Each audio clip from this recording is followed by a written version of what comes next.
Hi.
I am missing things and I'm not sure where they are.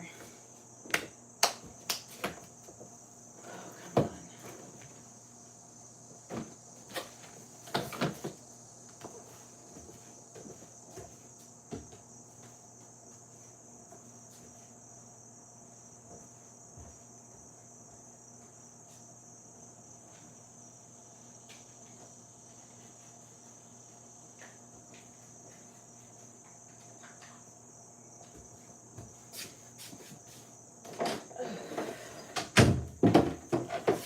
Okay, we're getting there.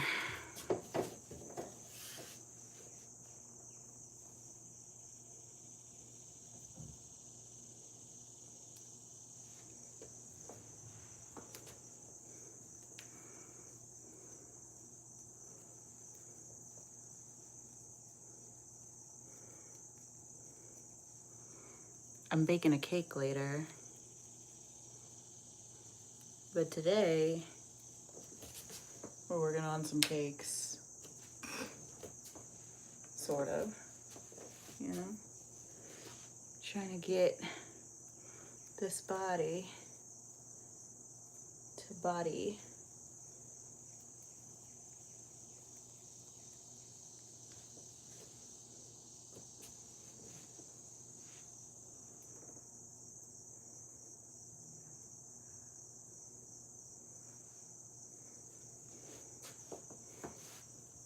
Okay, let's see.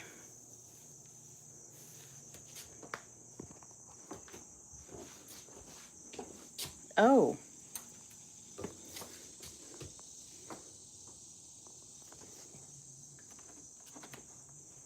Looks like I have lost another thing that I didn't know was missing.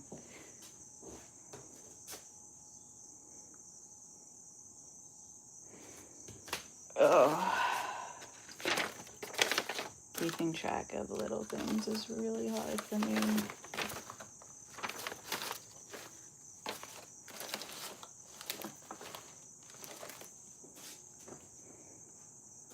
So I can't believe I lived my entire life without ever being diagnosed with ADHD.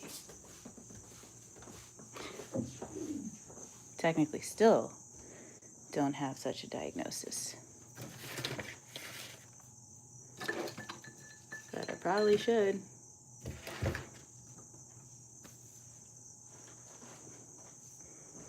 Y'all, I can't find my stand to talk to you. And that's actually sad. My feelings are hurt about that.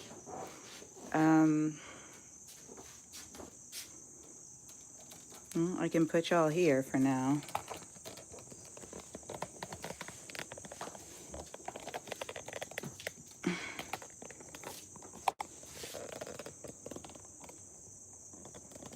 That's definitely not how I wanted to do this. I don't know what happened to my stand. Maybe it's in the bathroom.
Okay.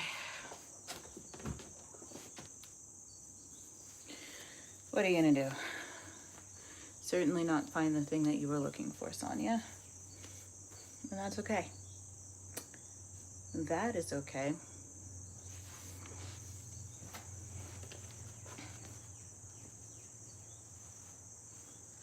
This still fits, sort of. It's not the best shape for my head, but it'll work.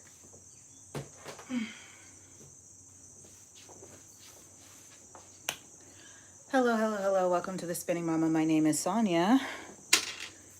And today is Monday, and my brain agrees it is Monday. So I am just trying to boogie on through this day with a little bit of something that looks like peace, and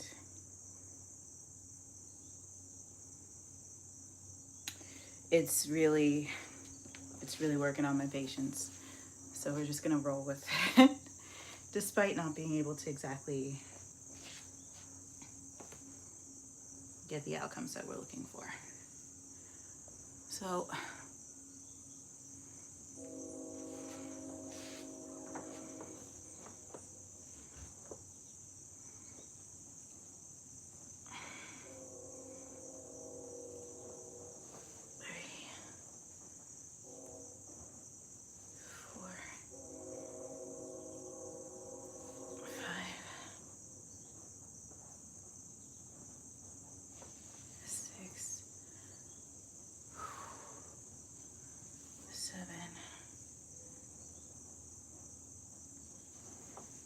oh,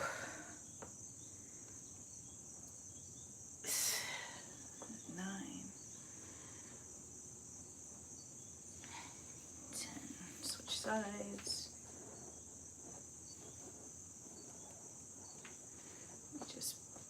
work on pushing the hips back.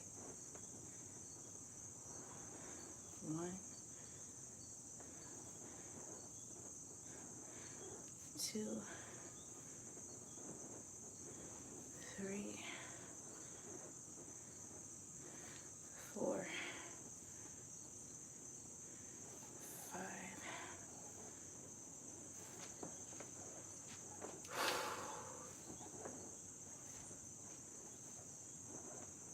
6, 7, 8, 9, 10. Second set. 1, 2, 3, 4.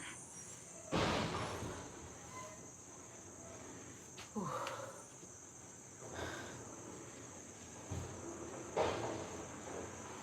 5, 6, 7, 8. And second set. 1, 2, 3, 4, 5, 6, ooh, 7, 8. Hi Dylan. We're doing a little strength training, doing single leg RDLs.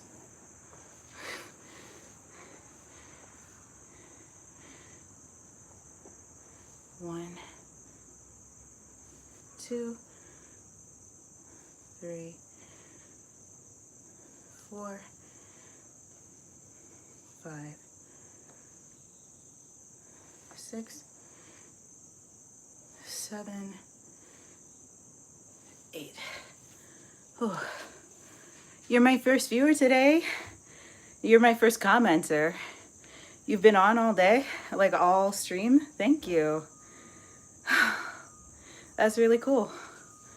Well, welcome, first viewer. Hopefully you're a new subscriber if you haven't been already. This is the Spinning Mama, and I do workouts and show my transformation in real time. So this body that you see was built on YouTube, which I think is kind of a unique claim to using YouTube. Thanks for subscribing. Thanks for joining. I really appreciate it. But yeah, Body by YouTube. So this is a transformation channel. I really focus on just like building myself up from the inside out. And so what you're seeing here is like all of it. I have been live streaming on YouTube for 15 weeks now, which is kind of cool. And I've been coming on every single weekday to either talk to you or work out with you, mostly to work out with you, and also talk, but mostly work out. And along the way, we went from 100 or so of you to now 760 plus, which is incredible. So I've been coming on here a lot. I've been consistent, and you all have been showing up. So I appreciate that very much. And this is my way of like showing up for you all on YouTube, is by like showing you my real life journey, my real life transformation and the process.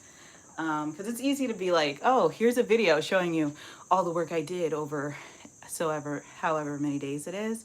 But it's so different to show you day by day. I'm learning. So here I am, showing you day by day, all the transitions, all the transformation, all the challenges, because sometimes my baby's here and that's tough too. So if you're digging it here and you want to subscribe, we're working on our first 1,000 subscribers, which is just a crazy thing that we're doing and that we're so excited to be doing together. And hi, Jeff. Yes, the spinning winning mama. Hey, I love that. So yeah, thanks for being here. Let me get back to this.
All right.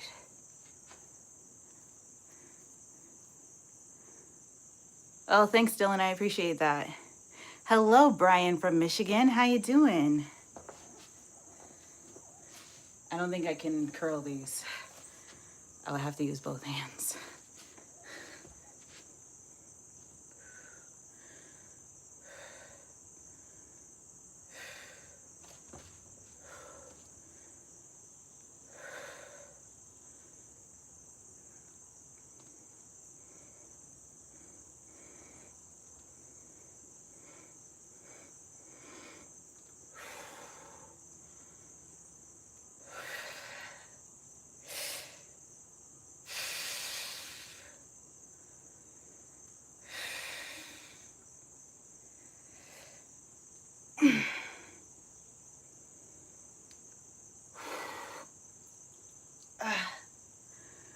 Okay, that's 12. I'll shake it out a little.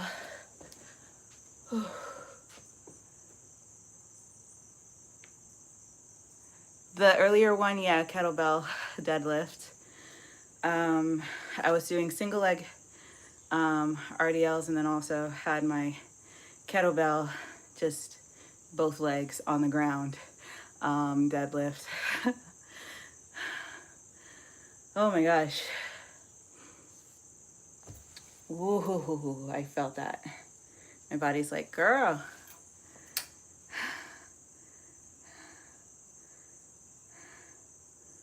I gotta get stronger. That's what that is. It's a clear sign that I need to get stronger. But we're getting somewhere. We're moving and grooving, right? Especially from where we began.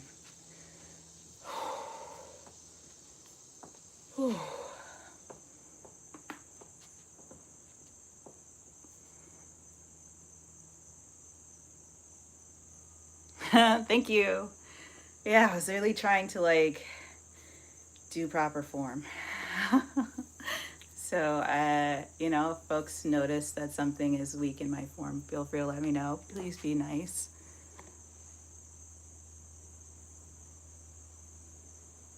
Francisco, hello. I don't know what that word means, but I'm going to hope that it's not a bad word. My Spanish, like, for words you shouldn't say isn't very good. So hopefully it wasn't bad. But somebody who speaks Spanish, I'm sure, caught it.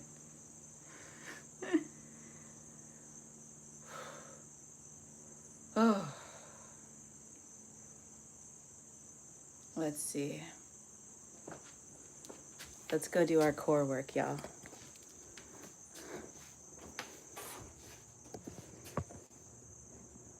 So for our core work, we are not doing any floor work because I don't feel like it. Hey, Google, set the living room light to blue. Okay, changing the living room light to blue.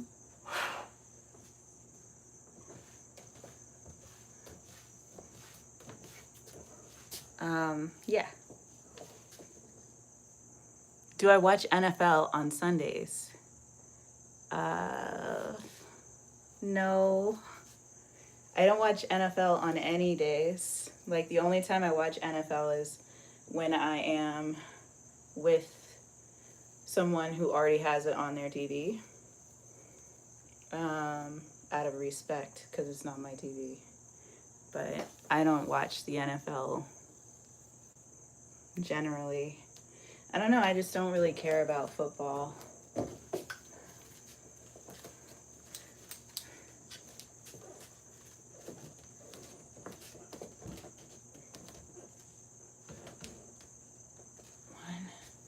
Step out a little.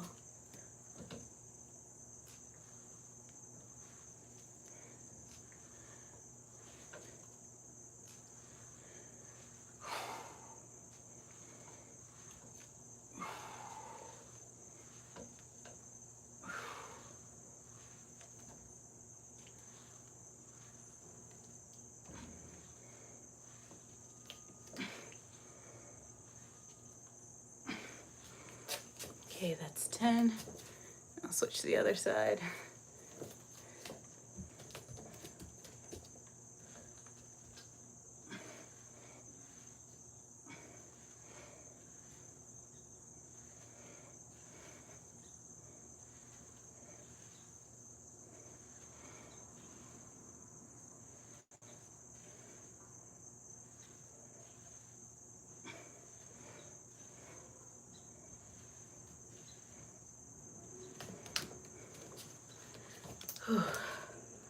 Other side again. Ugh.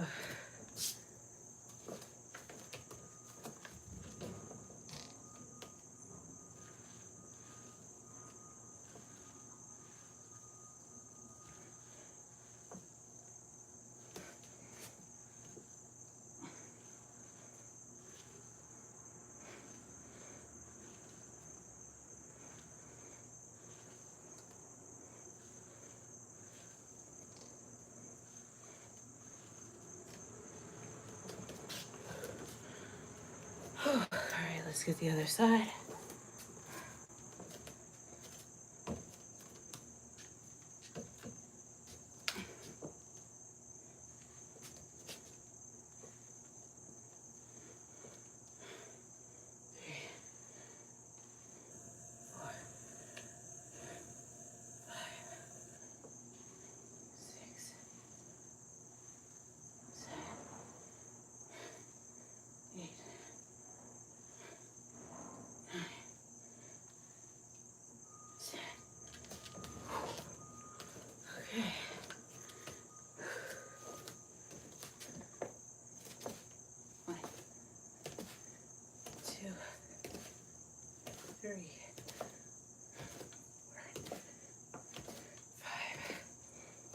Six, 7, 8, 9, 10, 11, 12, 13, 14, 15, 16, 17, 18, 19, 20.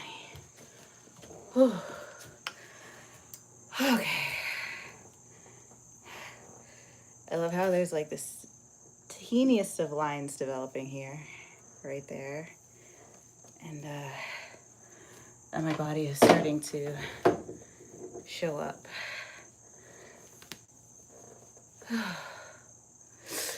Do you occasionally push your baby in a stroller and go for brisk walks? Yeah, sometimes. When I go to the grocery store, I push my child in the stroller usually, and I get like, or in the cart,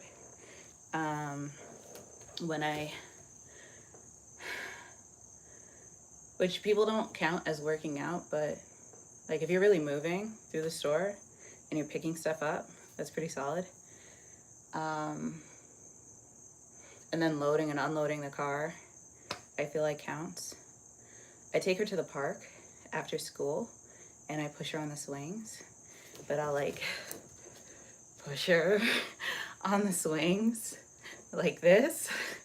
when I really want to get like more of a workout from it. Or I'll do only one side and I'll be like really focused on the turn. And then I'll do the other side and like really focus on like form. So like little things like that I'll do just to like amplify my workout and make it feel more, you know, complete, make it feel more like I pushed myself. And it's not like a workout, but it gets a little bit of extra energy put into the day, which feels good for me and makes her happy.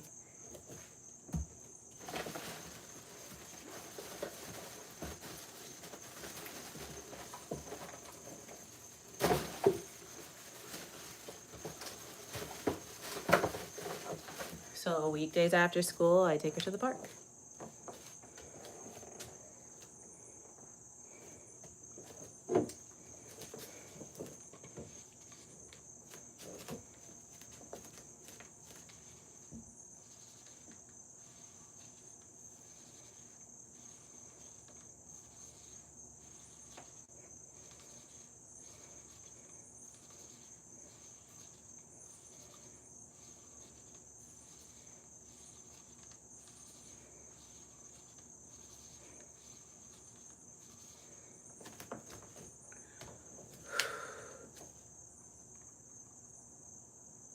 Yes, it's all about creativity with this. Like with being a parent and trying to get this kind of thing done, I feel like the more creative I am, the freer I am.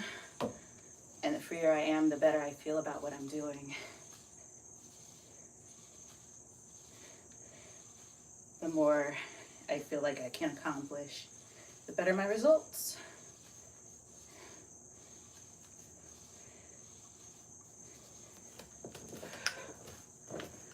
Good results means you'll be consistent because you'll feel really good about what you've done. You keep trying and you keep trying, you get even better. It's a positive feedback loop. So I try to focus on those. Oh, there we go. I try to focus on positive feedback loops because I can't control everything in the world, but I most certainly can control myself and how I feel about what I'm doing. So I just give myself more reasons to feel good.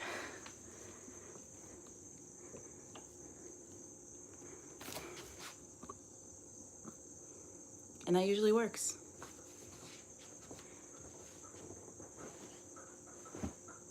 Okay, so what was I coming over here to do? Oh, I know.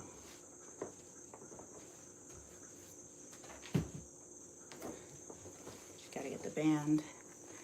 Hi, I wish I could read that. I feel like it's Russian. I can't read it. So if you want to write that in a script I can read, I'm happy to, but I can't read that. So I hope it's just, hello, how are you? Hello, how are you? Hi, D-Nice. Oh, always good to see you here. Always good to see you here. So I've got my 15 to 30 pound resistance band on. I'm gonna sit into this a little. My underwear are cutting me off in like weird places because they fit different now. They're all loose in certain ways and not so loose in good ways, I guess. So I'm still trying to get used to that. So I'm just sitting back.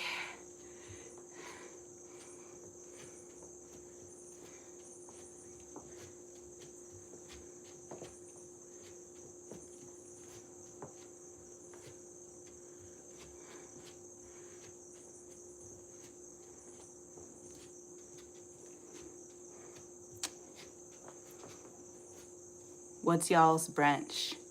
What up, Trey? Aw, thank you. Thanks for saying I look cute. Appreciate that. I'm kind of curious what people be benching.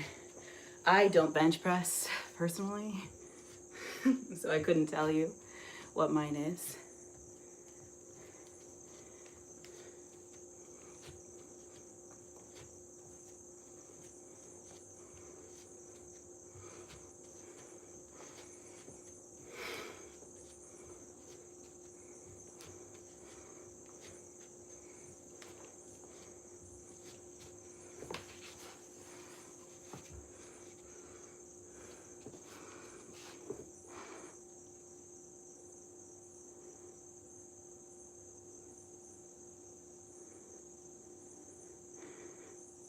Ooh, I didn't keep my elbows to the side, like with no gap for the push downs. They were targeting my triceps. I was focusing on just like engagement. Ooh, they feel so strong. That makes me feel so happy, guys. Like to feel that and feel hard muscle push back. But I was focused on engagement here. And I'll have to try another set the way you said, Jeff. My guess is like if I got them really tight like this, that it might be better. But I was worried about the angle. If I keep my arms straight, there is a gap. But if I bring them close together, there's no gap. And I'm not sure. You tell me. Do you think it's better to have no gap, but your arms aren't straight? Or keep your arms straight and let there be a gap? You tell me. I was working on just keeping them straight and in the same place, straight and stationary. So that's what I went for.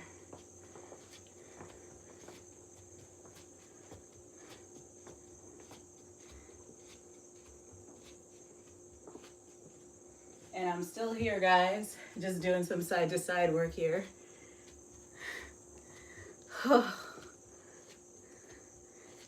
We brought the resistance band down to the ankles.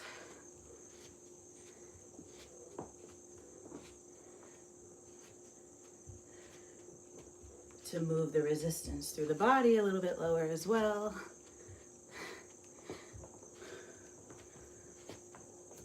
Focus on stability. Whew. On those weaker muscles.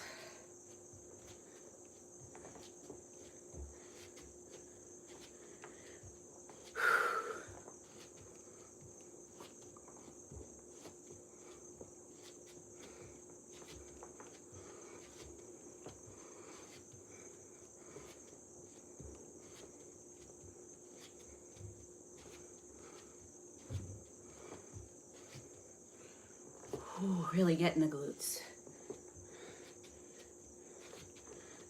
Specifically the medius.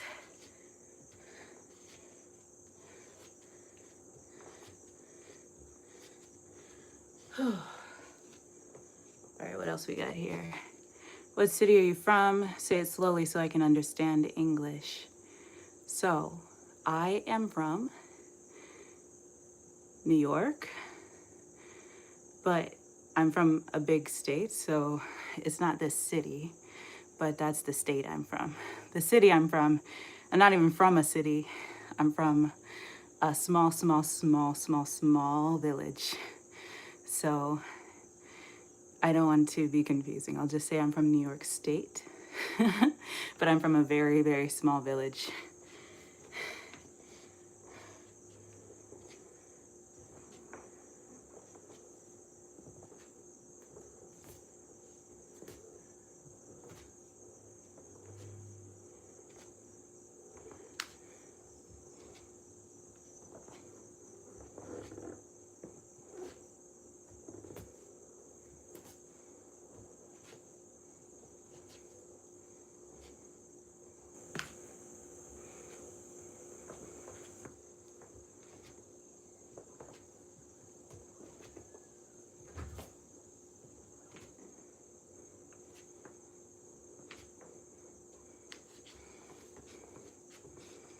Let's see. All right.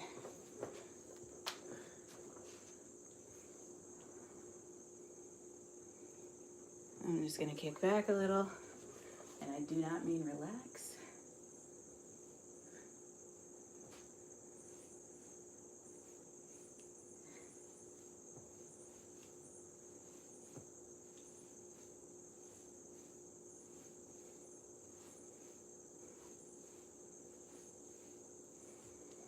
Switch sides.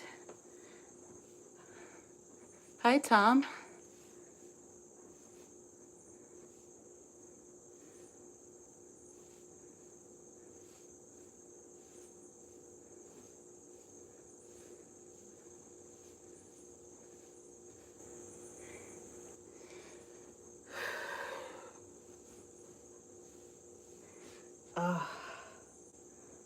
Oh, legs. Legs, legs, legs.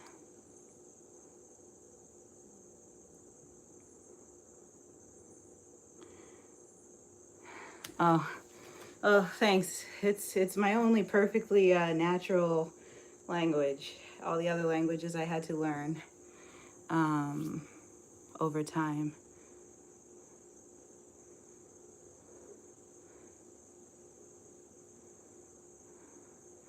So I appreciate that, but I really have no excuse but to be good at English.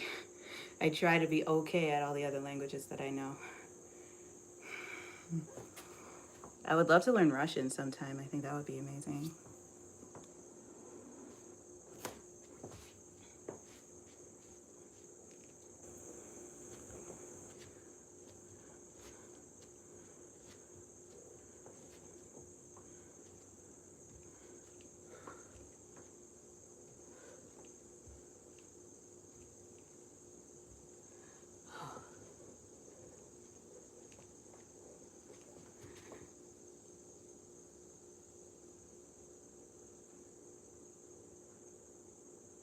You're right, Jeff. And the thing is, like, I do want to get better at that. So for me, when you say, like, hey, could you consider this or consider that, especially when it's a matter of preference, it gives me a chance to learn something new. So I appreciate you for real, because like I'm learning a new thing, I'm trying something different. If it works for me, that's great. And if it doesn't work for me, then I just know a new way to do something or try a new way to do something. So I'm grateful either way. So, but you know this, like we go way back.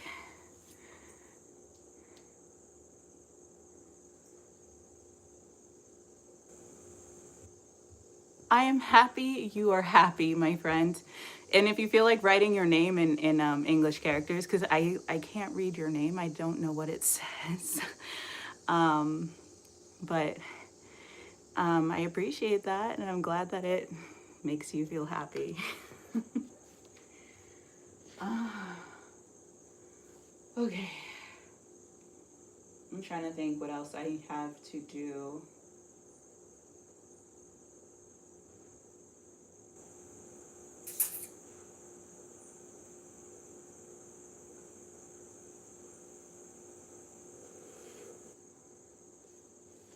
All right, I can kick those off.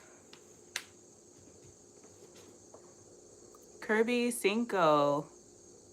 You didn't hear what I said. I know, Jeff, right? We go way back. You and me. You and me from the beginning, you know? Where did I put my mat?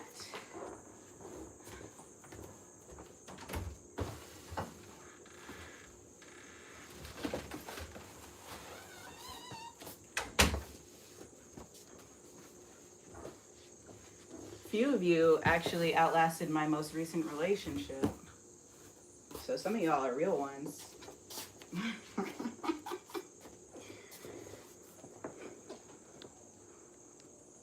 I promise I'm not being petty, it's just true.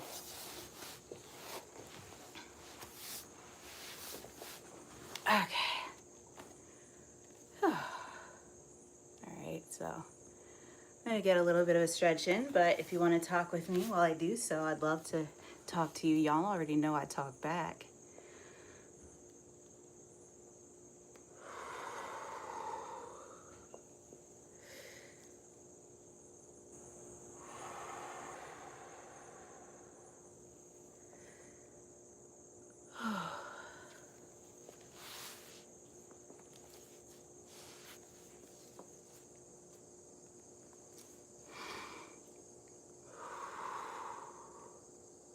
What are my thoughts about Charlie Kirk?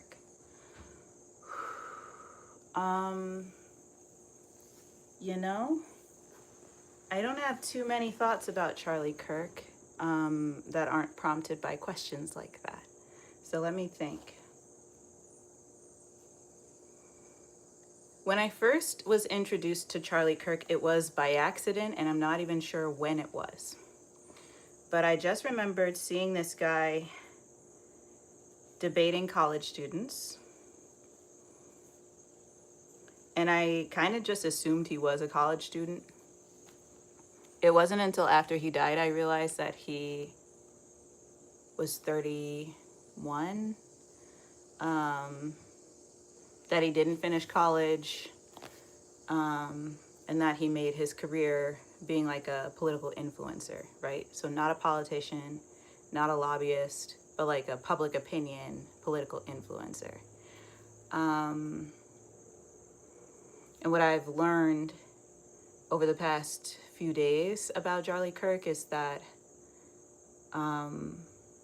he had a lot of contradictions in his mind about what being a good person is, that he was wrestling unsuccessfully with the concept of caring about the sanctity of life and doing what's needed to sanctify those lives, to make sure that they would not be cut short like his own was. Privet Medved. I can say that, I think. But yes, I think Charlie Kirk was deeply lost, because he was so quick-witted. He had a lot to contribute, and he believed what he believed wholeheartedly. But he was being taught by people probably who were quite hateful.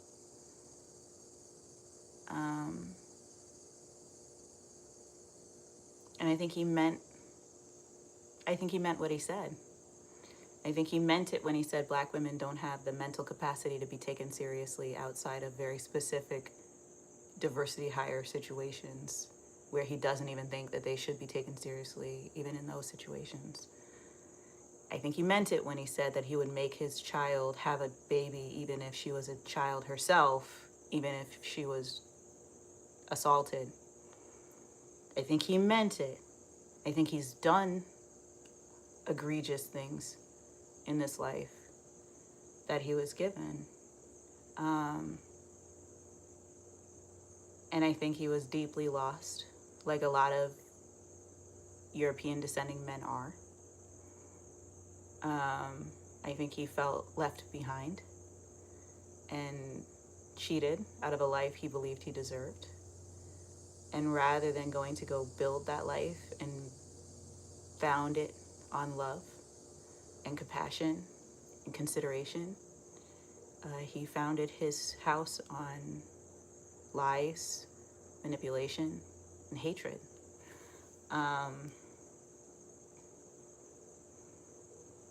I think he was used to being able to smooth talk his way out of any situation, and that everything he was talking about was really just a head game.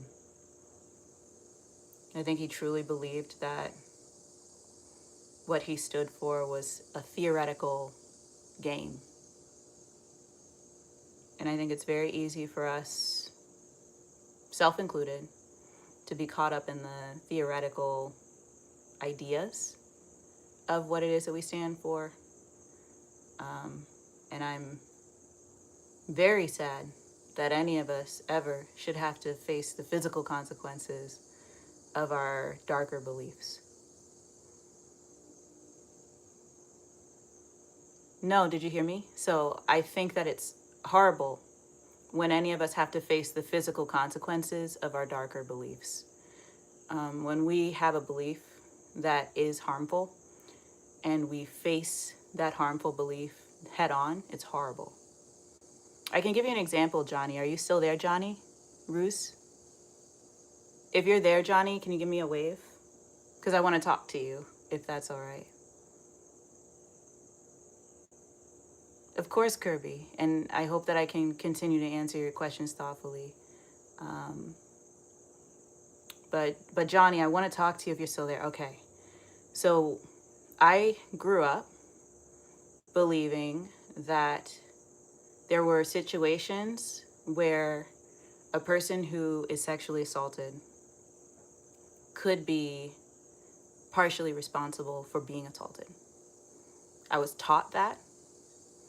I believed it. I said it. And I didn't think that I was doing any harm.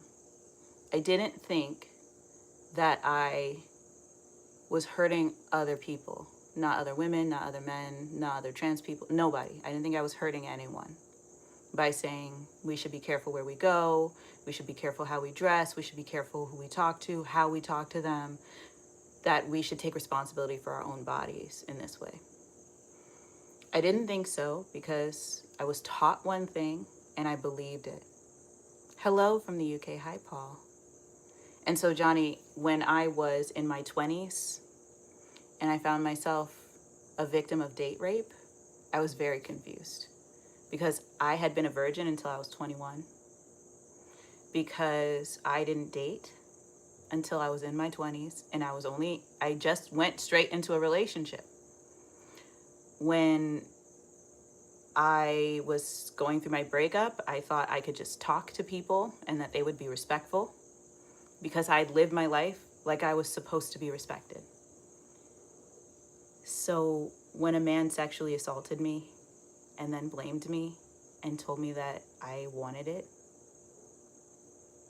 even though he had gotten me so drunk, like I had asked him for a drink of water and he brought me vodka and orange juice, mostly vodka. Like he kept putting these drinks in front of me that were alcohol. And it was it was a lot. I won't get too deep into it, but I'll say as a person who wasn't a heavy drinker, who wasn't used to dealing with men who wanted to do things that I didn't want to do and who were willing to force me, I didn't know what I was dealing with.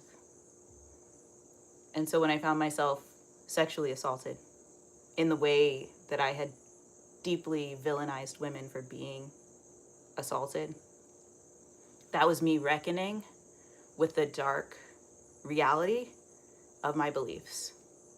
I don't think anyone deserves to experience the dark reality of their beliefs, especially when they're final, especially when it's something you can't take back. I'll never feel the way that I felt before I was assaulted in this life. And it was the second person that had ever touched me that way.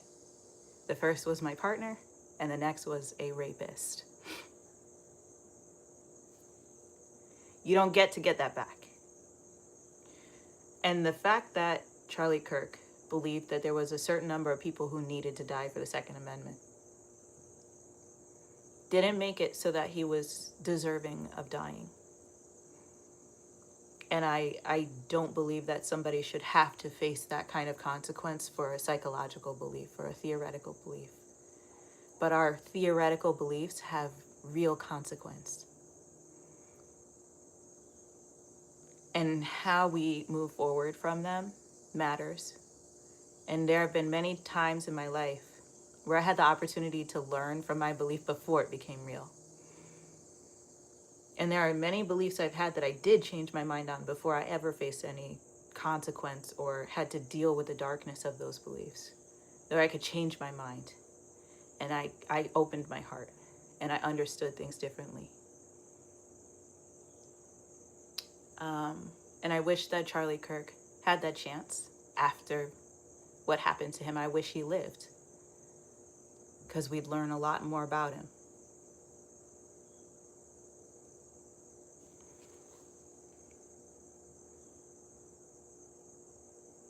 Lulu, the moment you celebrate people dying for their political ideologies, then there is something deeply wrong in your soul. I think the moment you celebrate anyone dying, there's something seriously wrong in your soul, Lulu. There's just no question. We don't celebrate loss. But I wanted to tell you that, Johnny, because I wanted it to be personal and I wanted it to be true. And I've never told the internet that, so I guess now the internet knows. And I think it's important for us to look at, because I'm a woman who supported something that hurt women, and then it hurt me. And it shouldn't have taken until it hurt me for me to see that I was wrong, to see that it was harmful, to see that my belief, my ideology was hurting other people. I wasn't born with it. Someone gave it to me. Do you understand? So I'm not the reason that I even believed it. I just believed it. But at a certain point, we have to learn to question our beliefs and learn to question where they come from and ask ourselves, does this hurt someone? Even if it's just in our head. Does my belief in practice hurt somebody? Because I had to learn, and I'm still learning every day as the mother to a little girl. Sometimes my beliefs, my practices, my expectations hurt someone.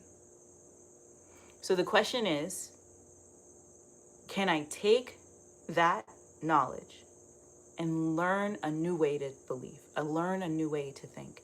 Think, not just believe, think. If there's one thing I can give to all of you right now, it is the mandate, the responsibility to think. Because it wasn't until I learned how to think and to think about other people and to think about myself, to think about my baby, to think about my family, my future, to really think and not just feel, but think. That responsibility changed my life. Taking on that responsibility changed my life.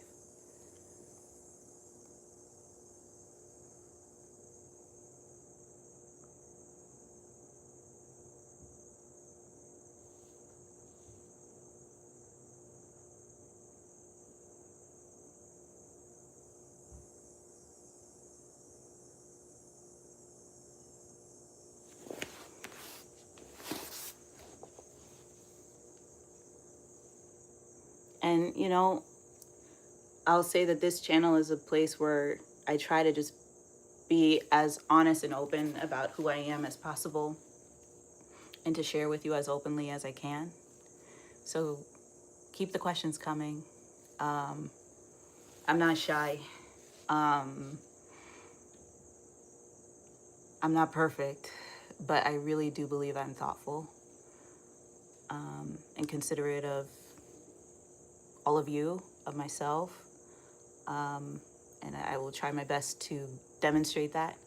But I hope that you all feel safe to ask the question, and I'll do my best to treat you like a human being, and to demonstrate my understanding of what it means to spread humanity and to be, a responsible creator here on YouTube.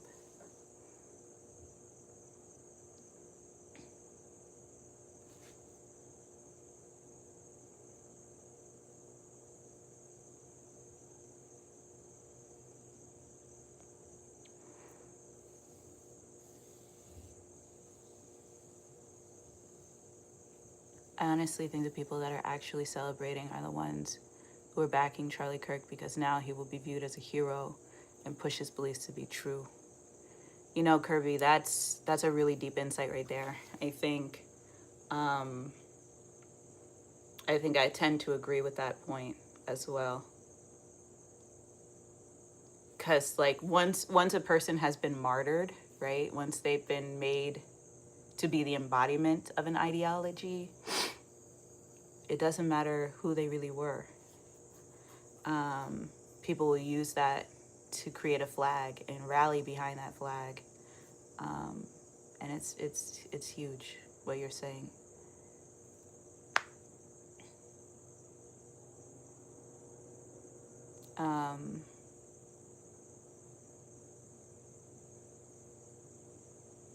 Marcelo Gonzalez. Hola, ¿cómo está? I love that name, Marcelo.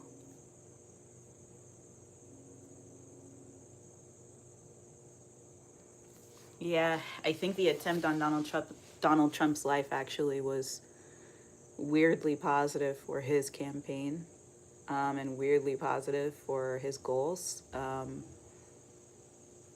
Sí, soy soltera, pero no quiero relación.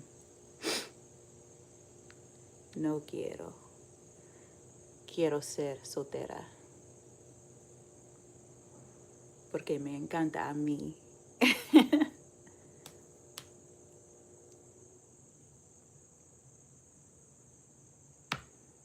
The situation does take light away from the birthday book, so came at a convenient time for Trump.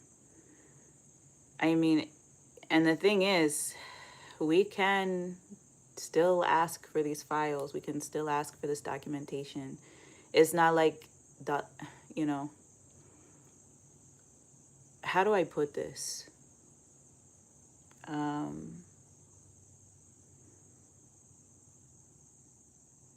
You can still value or care about whoever you care about and ask for the book to be revealed. You can ask for evidence to be revealed. This is something you can still do, even when you're trying to respectfully acknowledge something very bad happened. So keep asking those questions, you know.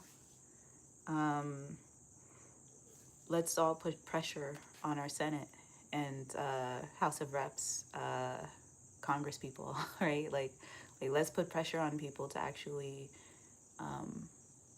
show up for us. When we vote, don't just vote because someone's ideas match yours. Look at what their votes say. Look at what they vote for. Look at how they hurt people with their actions. And ask yourself, do you really hate those people? Because that's the question we need to be asking is, do we hate each other so much that we want to hurt each other? This is not about his beliefs are similar to my beliefs, her beliefs are similar to my beliefs. This is about, do the actions that these political figures take help or harm? And who do they help or harm? And do they help or harm me? Do they help or harm my neighbors? Do they help or harm the people that I say I care about?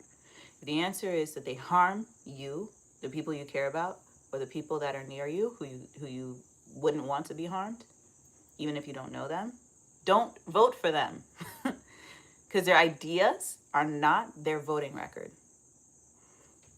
Their ideas are not their voting record. And so if we can get to a place where we care more about what people's track records are, how they vote, what their votes do, because let me not let you be, you know, of any believe that I am deluded here. What people believe matters, but what they do matters more. Yeah, you heard me. You can believe you're a good person, but if you punch me in the face, I don't care what you believe. Yeah. I can believe I'm a good person. If I punch you in the face, I'm not helping you. And if you believe for a second that somebody who will tell you they believe the same thing as you, who's a politician, won't do that just so that they can vote the way they want to and hurt you, honey, you need to hang out here with me more. Because I will hold your hand while I tell you they don't care about us. Not really. They care about us the same way that I cared about people when I worked at the UPS store. Very much and not enough. You know, just enough to keep my job, but not enough to do anything outside of what allowed me to keep my job or a little bit extra on a very good day. Okay?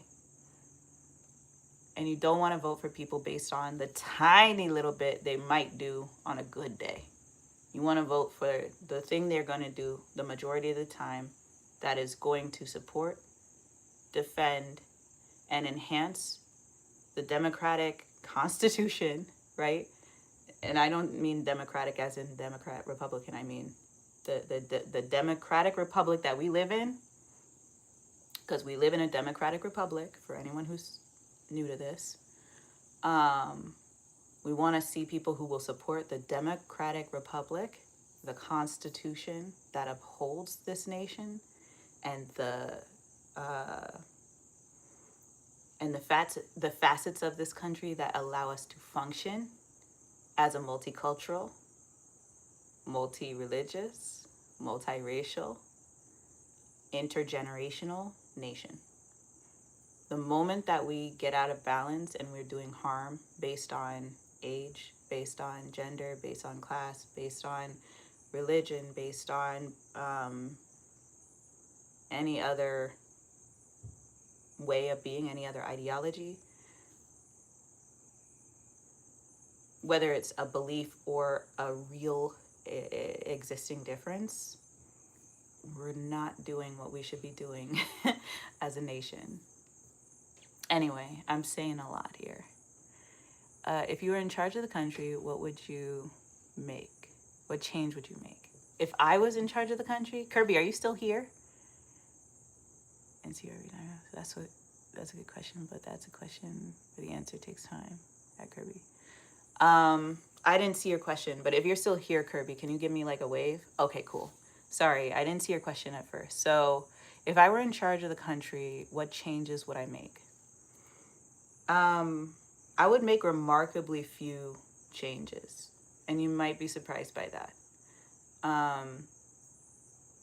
But there is one big change that I would make. I would call for a biannual convention that just informs the public, and that's it. Every 2 years, there would be a massive convention. It doesn't have to be all in one place. It could be like regional conventions and then have, simulcast and streaming of that event. But I would have a biannual convention where the focus is informing, not change. And I would want every single state, every single municipality, every level of government represented. And so you would learn everything from your school board all the way to the presidency and everything in between of all of the public officials that are in your locus of control. You would have information on how they vote. You would have information on what they've said. You would have information on what they believe. You would have information on who they support and who funds them and how they function.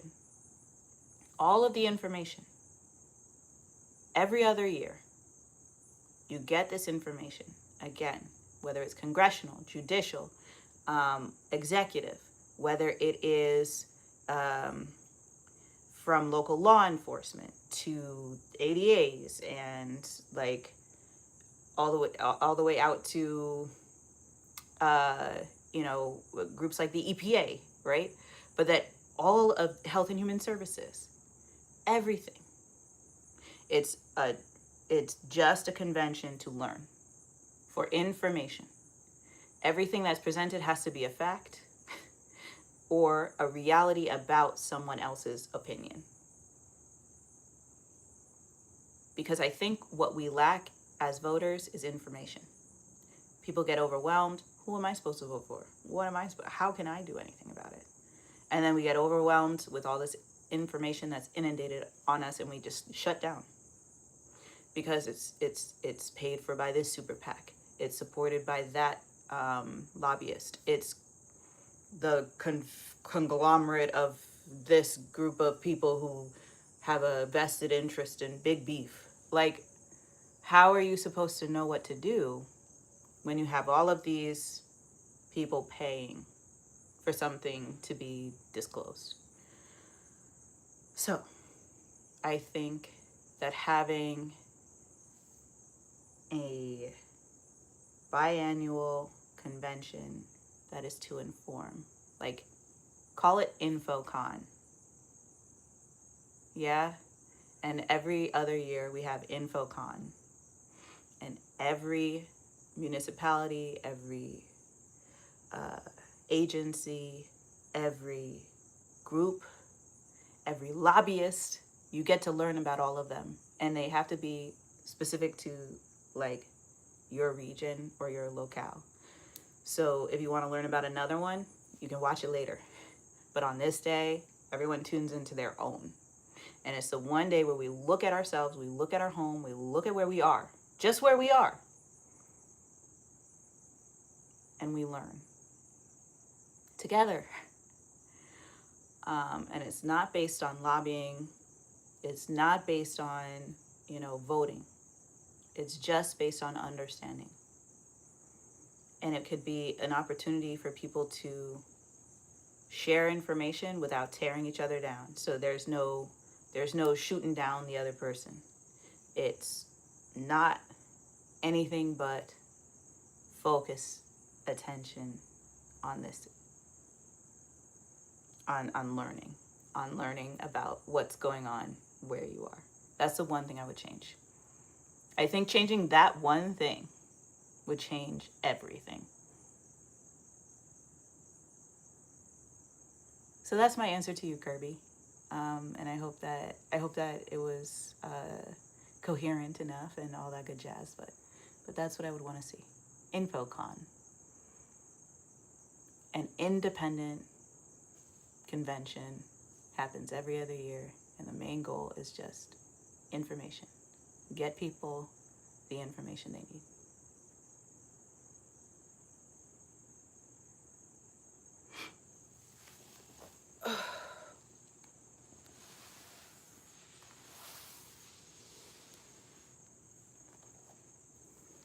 Well, thank you for the question. It was a fun one. Actually, that almost inspires me to want to do it. Like, I might want to start that convention.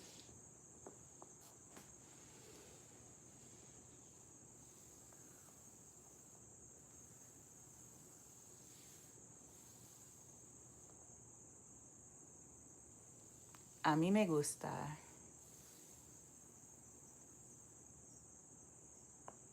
Aw, thanks, Kirby. Well, listen. I just want us to be okay. I really just want us to be okay.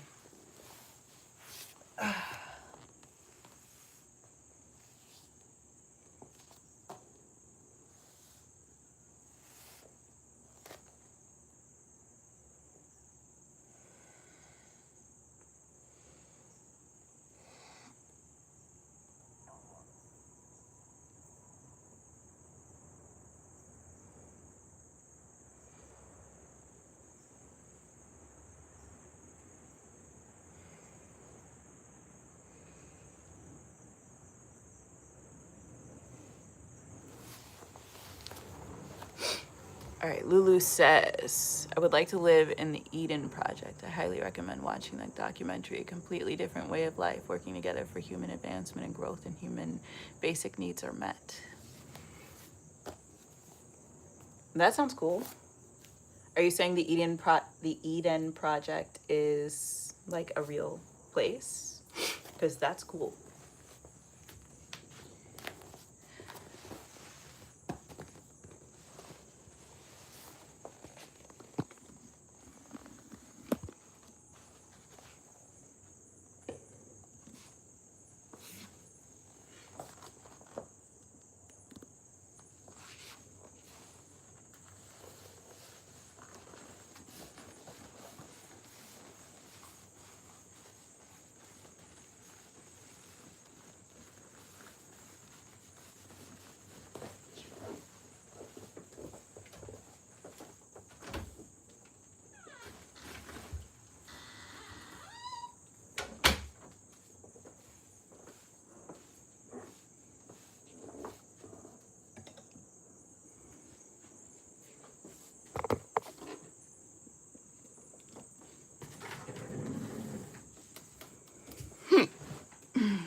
Sounds fascinating.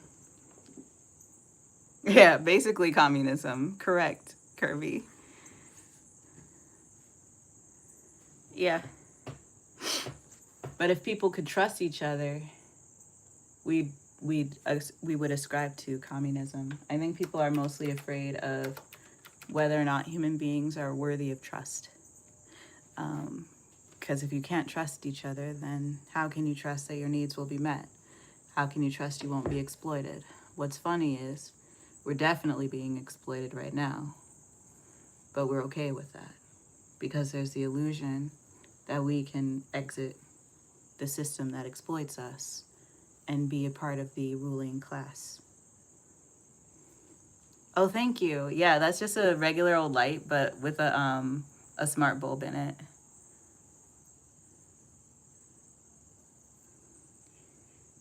But yeah, I mean, it's a democratic communist state that you're describing, Lulu.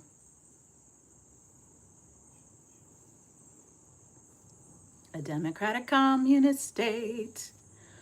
And yeah, if we could trust each other, who wouldn't be down for communism? But then you see like unfair and unequal applications of the law and you wonder, well, if they can do that now when it's a free world, what would they do if they had the freedom to make those decisions on my behalf in secret, right? But they already are doing that. We're just afraid of what it really means, I think. And that's valid, I think, as well. Like, I think our fears are founded. Because people aren't always so kind or generous or thoughtful. So, you know, could it be better? Should it be better? Yes and yes. But here we are.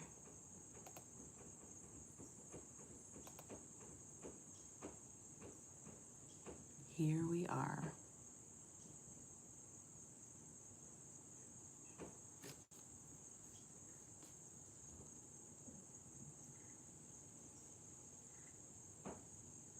Eden Project, there isn't a voted in government. There are communal voting decisions rather than a state.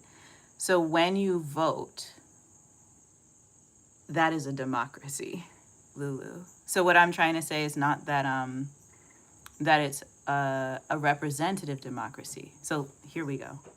A representative democracy is where you vote for someone else to make a decision for you. You're talking about a direct democracy. So that's where the people are the state directly.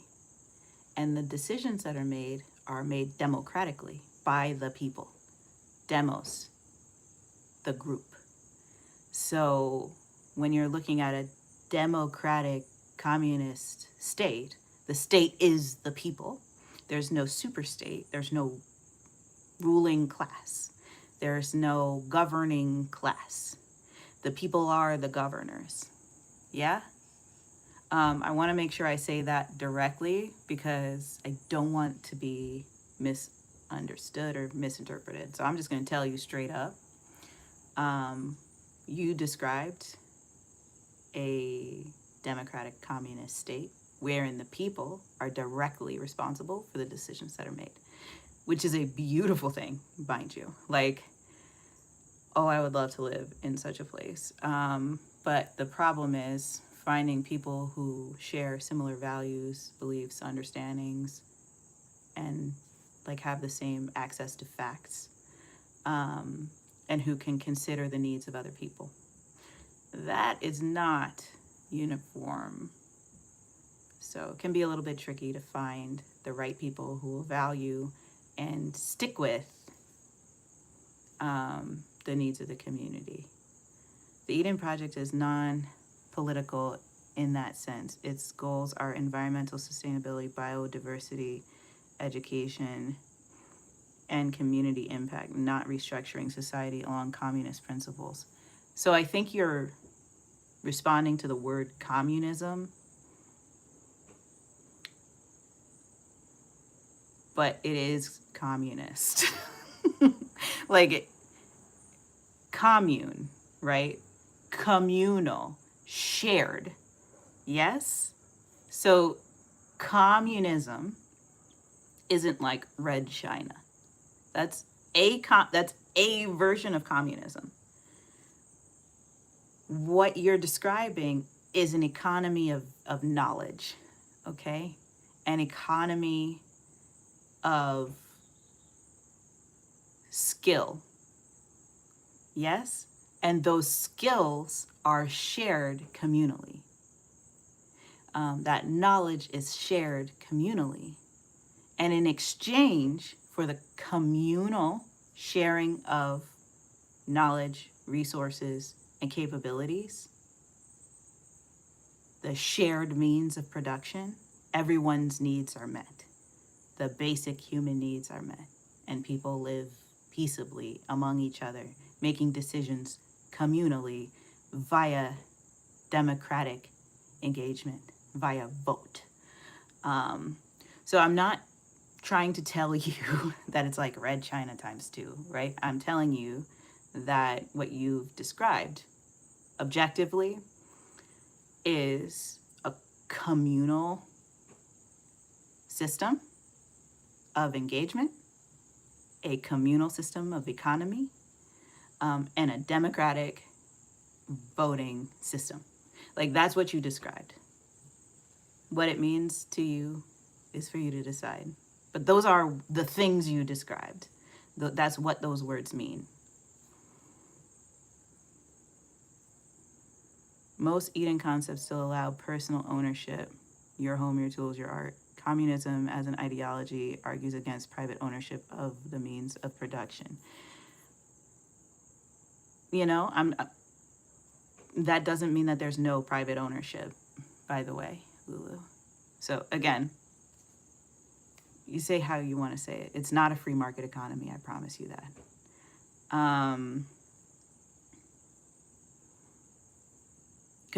Consensus-based democracy is still a direct democracy. It's just a specific kind. That's how you make the decisions. So it's still a direct democracy.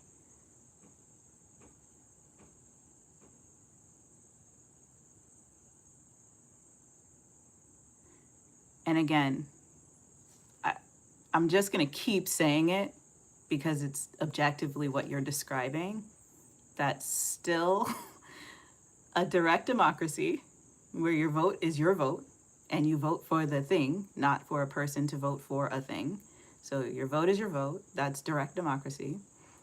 How you come to the decision, if you happen to use consensus and that means that everyone has to agree, then you have to have a really small population, but it can work. But again, a consensus-based democracy is still a direct democracy. I didn't say that, Lulu. So I'm going to say it once, very slowly and clearly. A direct democracy is what you describe when you say that my vote, my decision-making, directly impacts the decision that is made. That is direct democracy. Full stop. Okay. When you say everyone's needs are met and you are sharing the means of production, in this case, we're talking about skills, knowledge, and access to information, right? When you exchange those things freely and everyone's needs are met and there isn't a capitalizing of those skills and their shared resource that is communally available to all people, that is communist. Okay? Two separate points. Both are objectively correct. So I just want to be clear. Those are two things that are true. There are a lot of ways to look at communism, and I encourage you to do that. But what I'm saying is not untrue. So take it or leave it. Don't take it. It doesn't matter to me.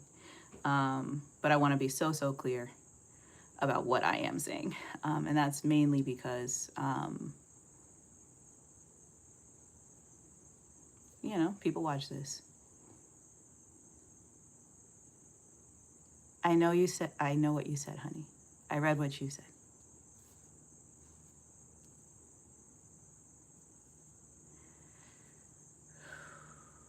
But anyway, I think what I described is pretty straightforward.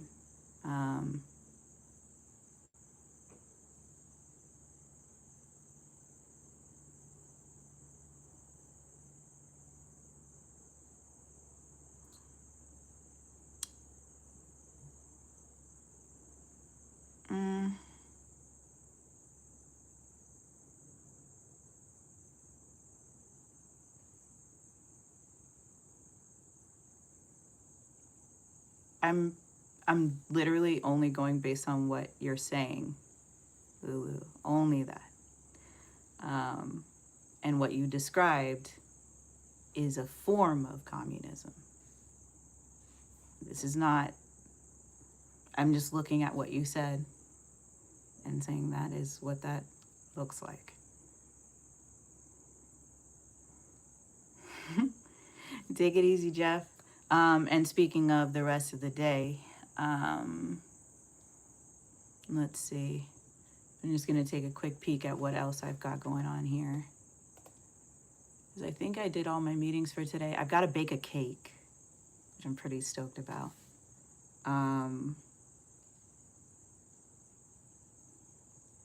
So that's going to be fun. But yeah, no. When you say everyone's needs are met and the exchange of goods and services is focused on people exchanging what is available to them and decentralizing or centralizing the means of production such that all people have access to it, that is communism. Don't know how else to say that because it just is. Communism with extra steps. Thank you. Because all of the other descriptors don't change the system. And I'm not against communism. Like, again, if we could all agree with each other, maybe it wasn't, Lulu. I'm not gonna front. I think what you said was fine. I hope you can tell from my voice and my face that I don't think there was anything about what you said that was like controversial. I think it was just a good point. I can't see or hear you, so I can't tell how you're receiving that, but really, truly only just trying to describe that the words you used together described a communist system. But I certainly don't want you to feel like you have to explain it to me because I haven't seen it. And it's not fair because you don't get the opportunity to see my face and tell me, and I can see your face and hear you. So again, I'm not going to argue with you. I'm just saying, based on what you said, what I said fits. If it's something else, then it's something else. But like, I happen to have a poli-sci degree, but it's not my focus in life.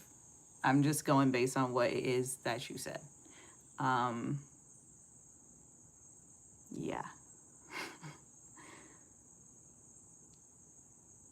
So there's probably plenty that you could also say. And that would change that answer. That would change my review of what you said. Okay? I hope you don't feel like you have to explain it to me. You don't. I'm just a stranger on the internet who's curious about what you're saying. But, like, honestly, you're good.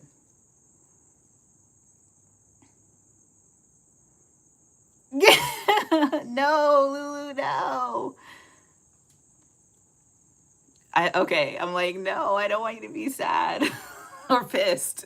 Definitely don't want you to be pissed. Like, I want this environment to be a healthy and safe environment for us, you know? But, what is my background? Kirby asks. So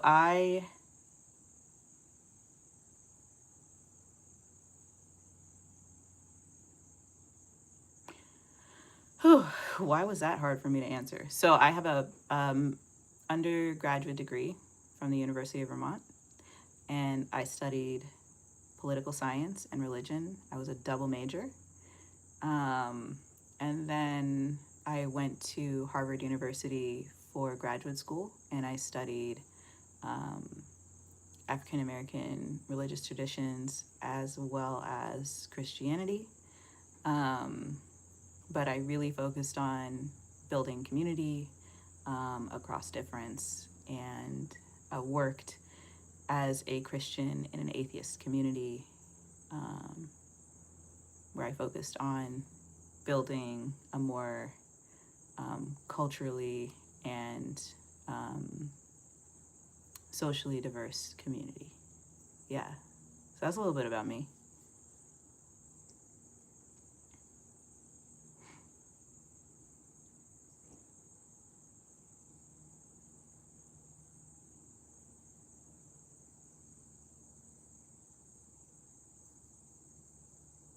Yeah, of course, Kirby. And it does sound really interesting, Lulu.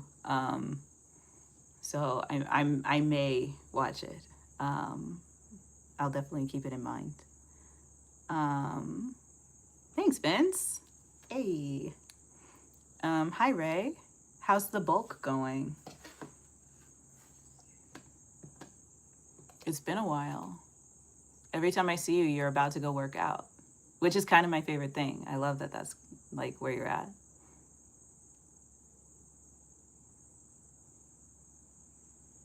I miss your face.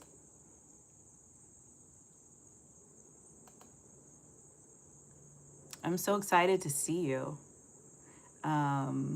We were just having a really spirited conversation about the world, and I got to share some of my thoughts, which I don't always do, about politics. And I appreciate that people didn't fully write me off and be like, ew. It was fun. And so I've been answering some questions and exploring some thoughts, all that good stuff.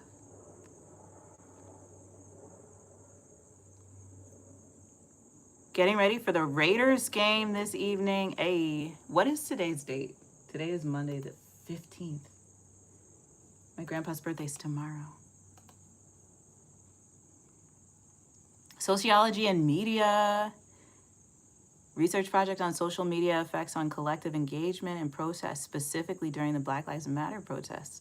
Very interesting, and I am too old for that to have been what I studied.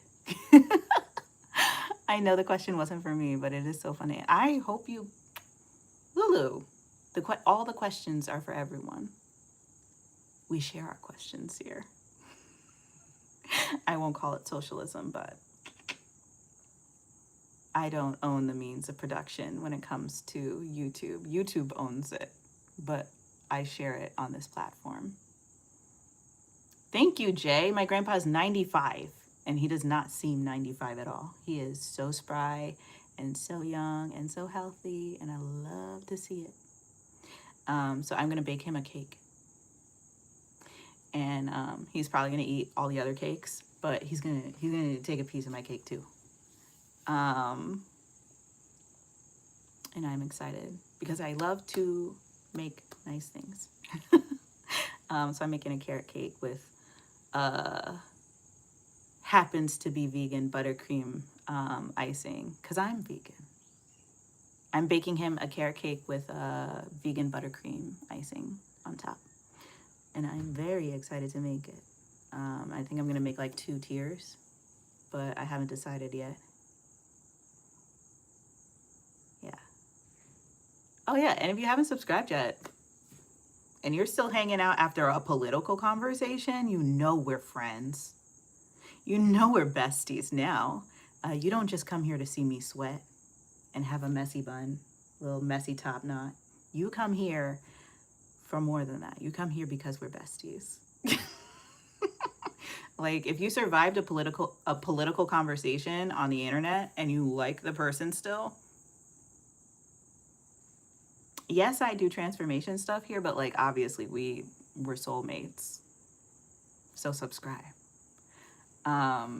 Definitely don't want to miss out on the chance to hang out with you guys in the future, especially if you're new here. I'm here every single weekday. I don't do this every day.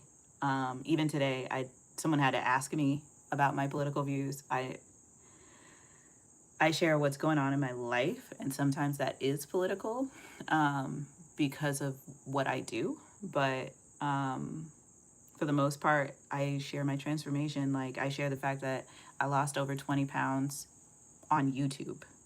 Like, Lulu, I want cobbler. I want a spoonful. Please. Do you make yours with like, I guess cobbler, you have to use like the pie crust top, but I really like the crumble. No, no. And we weren't debating really. Like someone had just asked my views. Oh my Lord. Shifty. It's getting swifty. What's up? Hello, my friend. Thank you for subscribing, Lulu. And I hope that you enjoy it here. Welcome. You're very welcome to be here. And I thank you for like hanging in there and like talking with me. But yeah, no, I'm right there with you, Ray. I don't want to debate anything because if you're really doing a debate, anyone could debate anything, right? You could debate the other side or your own side. Like it doesn't matter because a debate is like a practice. It's like competitional argumentation, competitive argumentation. There's the word. And why? Unless you're gonna pay me a prize, I don't want to argue for fun. I'm not arguing for sport. No, thank you. It's not for me. I like to watch a debate, but I don't want to do it. No. It's too stressful. Way too stressful. And like for no reason. Like there's not like a lifelong benefit to debating. So I don't want to, you know? Can't beat a master debater like Lulu. I'm dead. Yes, a healthier crumble. I love that. Hi, Tom. So yeah, if you're new here, this is the Spinning Mama. My name is Sonia. I have been on YouTube doing live stream workouts and showing my transformation since January of this year, which is kind of wild. But I've been doing every single weekday for the last 15 weeks in earnest, really putting myself out there, showing you all the different things that make this work, all of the different things that make this suck, and everything in between. And it has been a blast. It has been a privilege and a pleasure, which is why I say so every single weekday. So if you are digging it here and you are enjoying yourself here, then I am so, so, so happy to have you. And yes, like there's always going to be like, there are opportunities on this channel where we might get really deep. And I love to do that because like transformation is deep, it's internal. And so when I'm talking to you all about my transformation, there are times where I get really like misty eyed because I'm like, oh my God, the growth, the change, you know,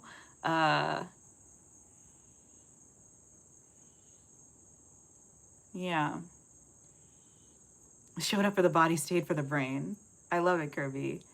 And you know, I've got lots of both. Body for days, brain on type Harvard, you know, literally. So you're not gonna run out of things to talk to me about. And I'm not gonna run out of things to say to you all. So keep it coming. And I hope that you're enjoying yourself at the very least because I know I am. Also, like I was going for messy mom bun today. I feel like this is a good look. It doesn't stay because I get sweaty. And when I get sweaty, then it shrinks. My hair is like this long.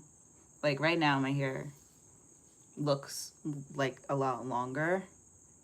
And it's not even all the way straightened. And it does.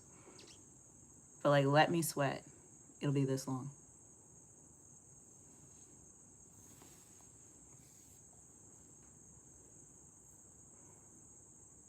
But yeah, like,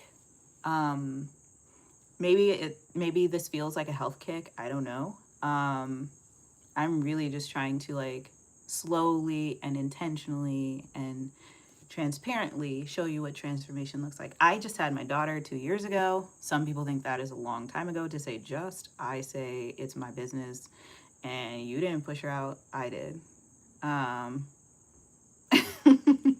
So I just had my baby 2 years ago, and I just started to reincorporate exercise into my routine this year.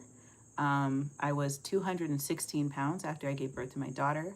I lost the first 8 pounds just because there was no baby inside of me anymore, and my body was shedding all of the like guts of being pregnant. But when I started out at the beginning of this year, I was 196 pounds, and now I am around 171. My goal is to be able to fit into my motorcycle pants. Yes, you heard me, motorcycle pants, which is like a pair of Kevlar jeans that I have. So I'm very excited to be in my Kevlar pants at the end of the year. That is like a size, the pants themselves are a size 6, I want to say, but to fit them comfortably, I would need to be like a size 4 because I got a little tush, and those pants are not cut for a girl like me. So my goal is to get there, to get into those pantaloons. And I've actually never been able to wear them because I bought them thinking that they were a size US 6, but they were a size EU 6, which is smaller. I don't know why we don't just standardize sizes, but I digress. And so yeah, I've got some transforming to do in that regard, but my main goal is really to transform inside, to get more confident, to get more courageous, to get more clear, to be more outspoken and less afraid to share what it is that's on my mind, and to be more open with you all about what that is, to have more peace, and to share that peace. These are the things I hope for, to build community, and honestly to build you all up, because it's one thing for me to, you have a blessed day too, Ray, but yeah, it's one thing for me to like be on here and be like, look at me, I'm amazing, is another thing to create a space where we can all be together and say, look at us, we're amazing. And I wholeheartedly want to build the look at us, look at what we've done, look at who we've become. I want to see that more than I want to see most things. Yeah. So I thank you for spending the time with me today. I had a really fun time, and I hope you did too. I think I'm gonna mosey because I've got to do some stuff before I pick up my daughter. Your goal is to do pull-ups. Please come back and tell me how the pull-up game is going. Tell us all how the pull-up game is going. We will be here for you. We will be supporting you. I can't wait till you're out here doing your pull-ups. Use the community tab, please. Like, share a little bit about your goals on the community tab. I'm still waiting for people to start using it. I can't force people to use the community tab, but like, please use it. The armpit hair. I have armpit hair. There's nothing really up with it. I was just depressed, I guess. I just went through a breakup, and I shaved my legs for the first time in like the entire time that I was going through the breakup yesterday, and I just didn't get to my armpits. But I don't really care that they're hairy. Like, it doesn't bother me. My body smells good. And I don't mind that I have hair. And I'm single, so I do what I want, as it turns out. But yeah, no, feel free to ask. And like, I don't know, it's one of those things where like, I like to shave maybe like weekly. It's not an everyday thing for me. My empowerment is the fact that I don't care about armpit hair. You know what I mean? Like, I have armpit hair and I'm lasering my lady parts. So like, it's not personal. It's not like, oh, I'm attached to this hair because it shows that I'm empowered. Like, I don't care. I don't want hair some places. I don't care about hair other places. I like hair some places, like on my eyebrows and my head. You know?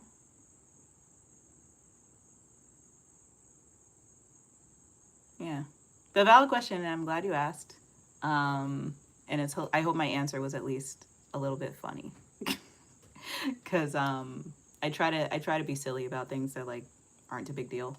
But I understand people care. Like I think people are nicer to me when they see me and they think I'm hairless and more ladylike or whatever. It's just not personal to me. Like, it has nothing to do with my femininity. I am very feminine, with or without hair. I'm very much a lady, with or without hair. You know? I'm a girl's girl. What can I say?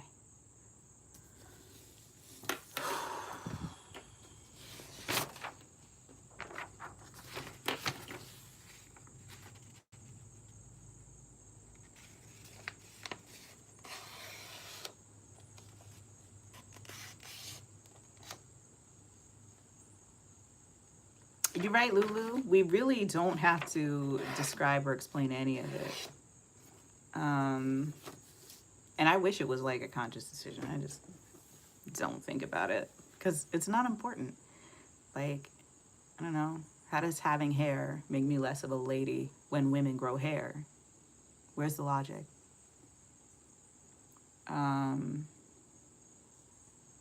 You know, I don't mind at all. The way I see it, it's like, if I am a woman, then that's what a woman is. Yeah. And if I am feminine, then whatever I look like is how femininity looks like. Like, I am feminine.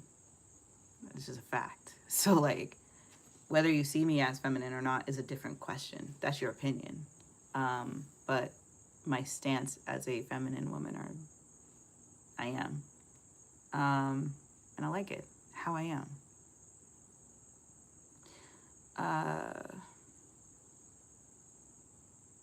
You know, I feel empowered in my femininity.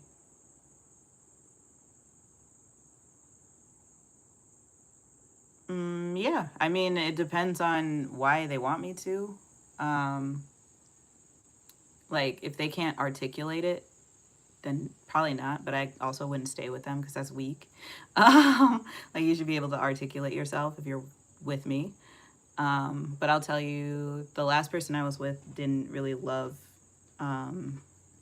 body hair. So I talked to him about it, and he stated his opinion, and I was like, okay. But also, he wasn't a hypocrite. Like, he didn't have certain body hair either. I don't think if I was with a woman, she would care. So I'm presuming you're talking about if I were with a male partner. If I was with a female partner, she wouldn't care.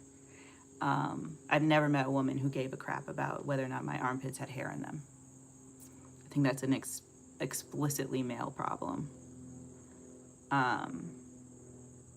Like a cis male problem. I've never been with a woman who cared. And I've been with women, but they've never cared. But yeah, no, if I was with a partner and they cared, they would just need to state their reason. Like, why do you want me to do something to my body? And then if I vibe with it, yeah. I did in my last relationship. I don't mind though, you know.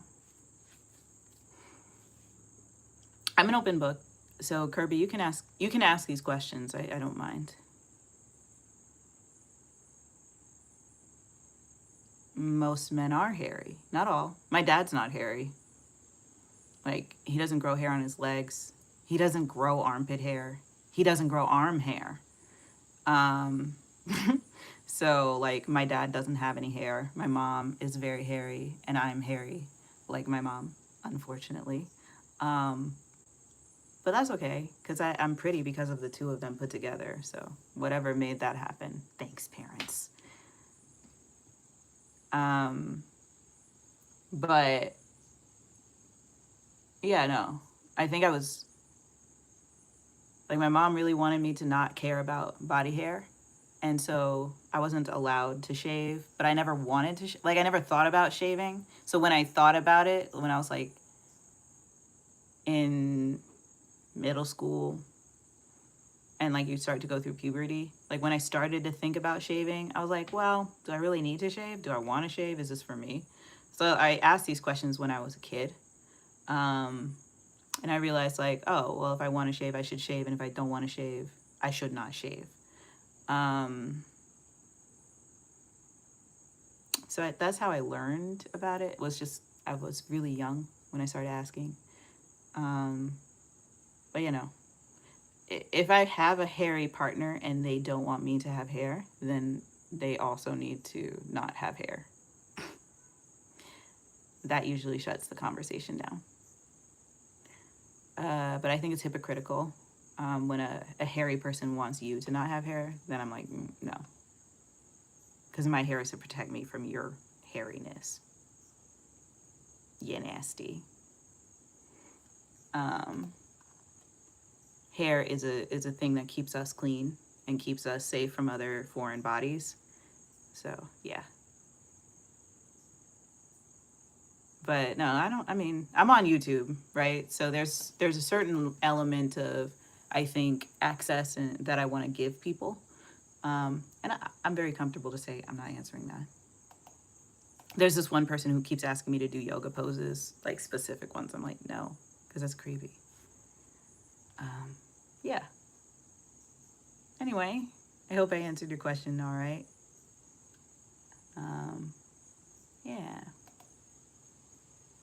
I'm trying to think, what else do I need to do before I get my baby?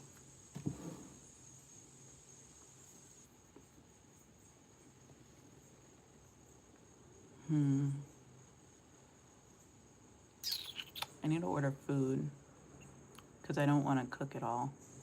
And I've got to bake. Right, food prep because I've got to bake. No laundry.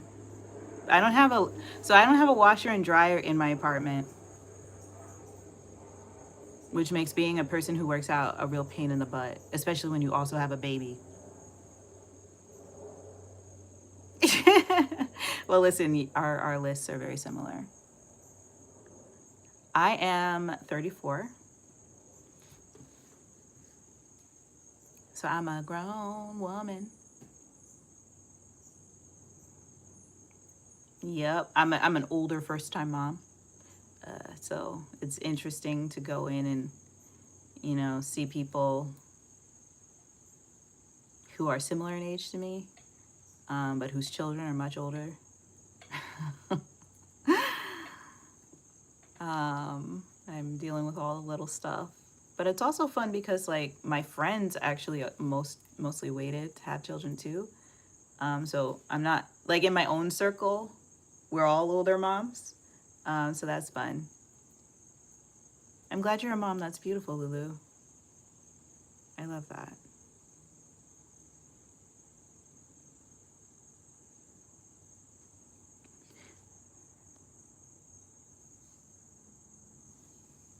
Yeah, exactly, right? Like, I'm 34, my circle are having kids, but like none of us were having kids in our 20s. Well, not none. Very few of us were having kids early. Some of us were. And then the circle kind of changed, right? People moved around and connected with different people. But yeah, I don't know. Well, how I became a parent is a totally different story and a really intense story. But yeah, it's a shame they aren't going to grow up together, but it is what it is. But you know what? They can grow up together in a way, right? Because like the older kids look after the younger kids and they can be friends that way and like learn from each other. Like I think multi-age group friendships are really cute because, you know, you have the little ones who get looked out for. So I think you got some cool stuff in store for you, especially since like the age groups are going to be so different, right? So your kids will be a little older. They can, like, you know, Be the cute big kids. I don't know. I just feel like all is not lost. There's still a lot of cuteness to be had there.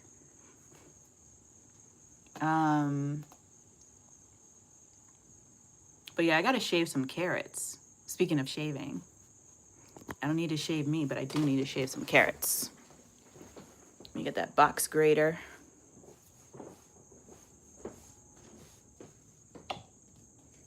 And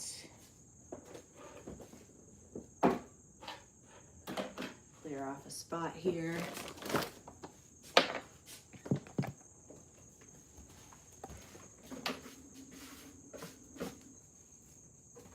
Uh-oh.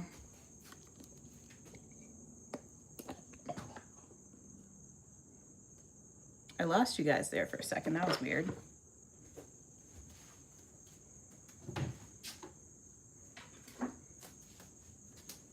Okay, get the box grater out.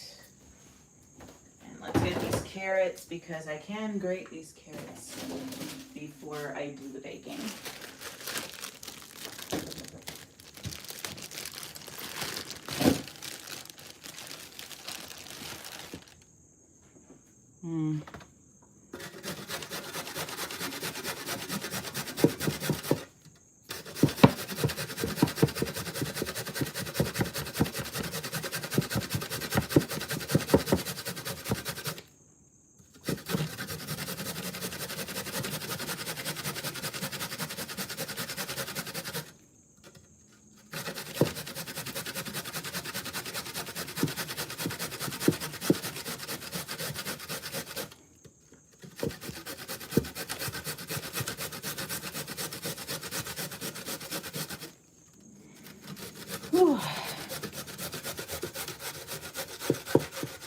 All right, take care, Lulu. Thanks for hanging out with me.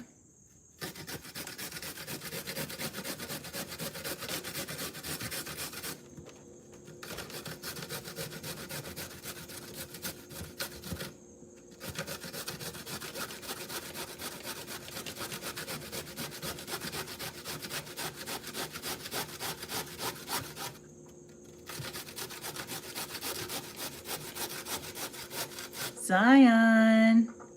Joining from work? Oh, I love it. Let me be your work buddy, your body double. Shifty, why are you being so creepy?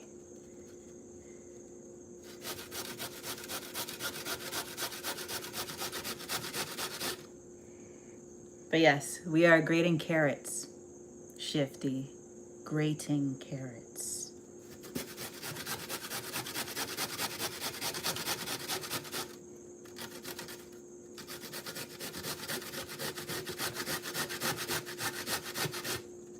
Please don't be creepy. I will kick you out. I'm making carrot cake.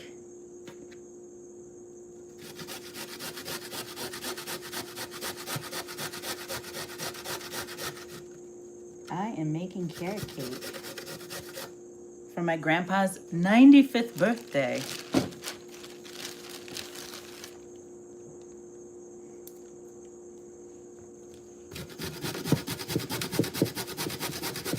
And so I'm being like a proper lady and baking a cake.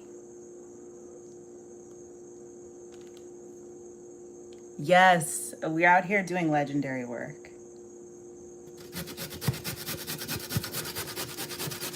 How are you?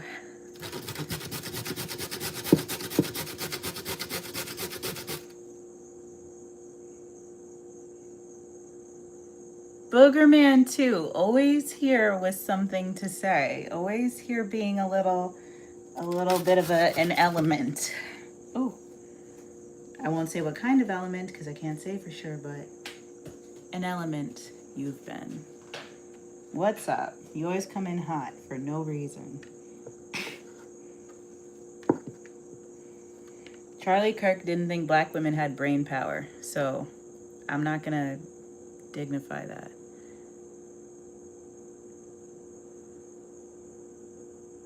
Bruh, Kirby, you're gonna get kicked out. My sister is one of my moderators and she does not play about me. So don't joke. Cause she's quick on the draw. It's not me you need to worry about. I know you're not being a creep, but there are people who will absolutely kick you out without thinking about it. My mod squad is a firing squad, okay? They will come get you.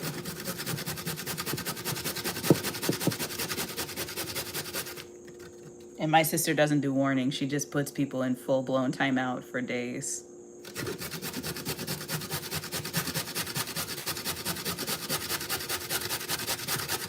Shoot, Zion might have come and got you if they were in their moderator profile. Gotta be careful out here. Charlie never said that. He said the opposite, and his ops edited his statement.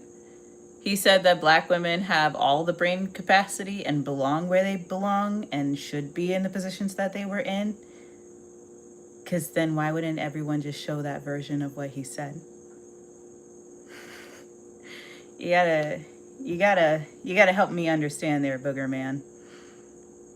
Because if he said the opposite, why wouldn't everyone want to set the record straight? Candace Owens didn't even set the record straight on that, and she was his best friend. Play in my face somewhere else.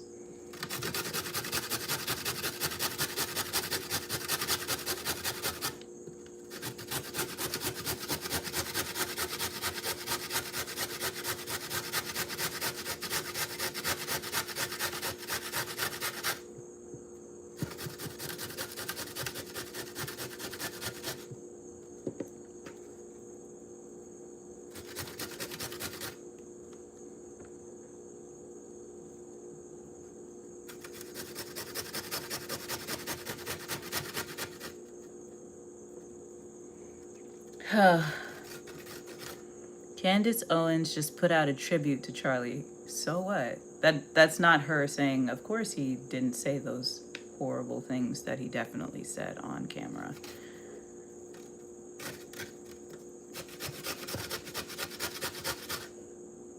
He created a white man creating Blacksit doesn't sound like a good thing. But also, he didn't create Blacksit. Have you never heard of Liberia? Do I really need to inform you on that level today? Ooh, you got kicked out. Thank you. I told people that y'all are quick on the draw, that y'all be cutting people out, that you be cutting people loose. Thank you, Zion. Kirby, do I like Candace Owens? I don't dislike her. I don't like her. I don't know her. I think she might be an amazing person. I don't know her. Do I like her views and what she says on camera? No. Generally, no. Do I want to be able to one day like her views? Sure. But I don't know her, so I can't say I don't like her.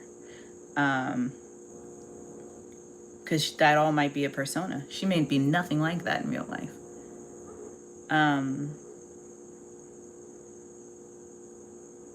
But I know for a fact, I don't like the things she says. By and large, I'm not a fan of Candace Owens. But I'm not really her target audience. She's not trying to speak to someone like me. Yeah. But the thing is, she's not even a political figure. She's a political influencer, right? She's another non-politician who's specifically there to garner votes from particular groups. Actually, it's kind of brilliant, and I can't believe that there aren't more of them.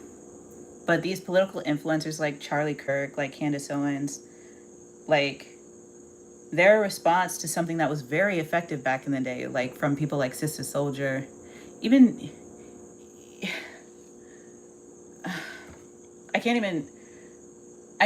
one of the things that I think is cool about Tupac was that he was a political influencer. He was not a politician, right? But what he said was meaningful to a very large group of people who were voters, and he himself was also a voter. So he was an influencer before influencer was a thing, right? a political influencer. But she's not a political figure. You know what I mean? She doesn't hold office. She's not a politician. And it's funny that she's found her way into politics without being a politician, without having political office.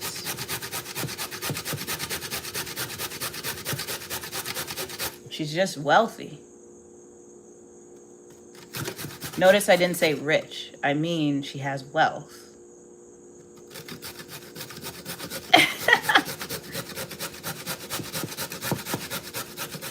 I'm really just here for us, you know?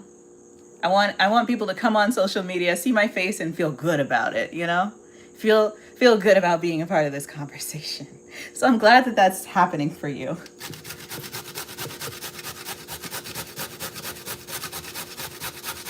And I'm really glad someone told me to food prep, because this would be a real pain in the behind to do with my daughter here. And I've got a lot of carrots here, but I don't know if I have enough carrots here.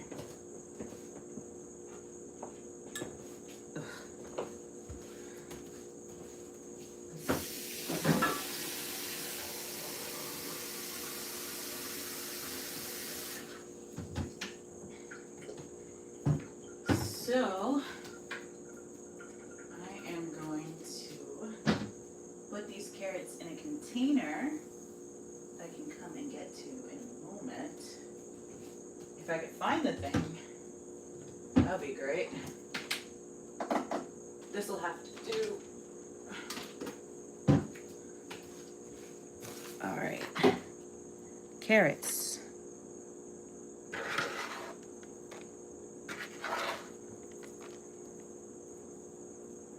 So our shaved carrots, our grated carrots. I feel like this cake is gonna be so good. I should grate some ginger into it too, right? Like I should, oh no, I'm not gonna grate the ginger. I'm gonna put the ginger in the blender.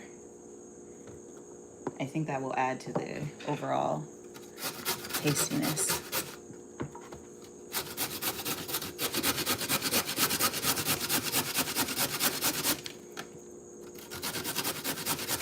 Even Martin Luther King was not a politician. I feel like I might be breaking brains by saying that, but I feel like I have to. He was not a politician. He was a political influencer. I don't know if I just broke some people. But that man did not hold office. Political influencers are very important, and sometimes more important than lawmakers. And we need to remember that.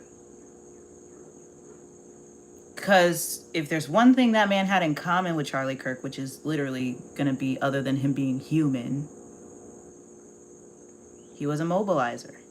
That man was a political influencer. What we would call an influencer today is what he was then. They just didn't have that terminology for it.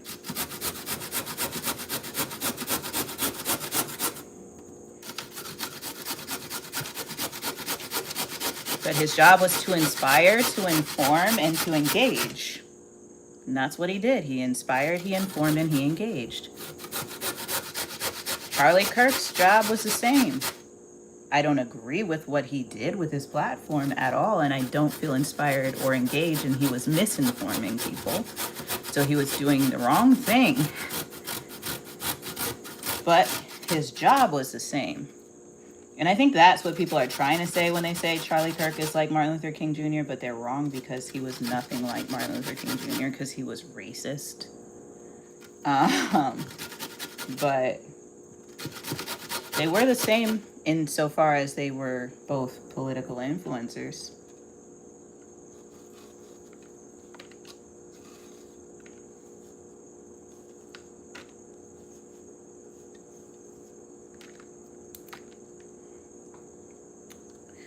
Oh my goodness. Look at all this carrot goodness. This cake is going to be so full of vitamin A.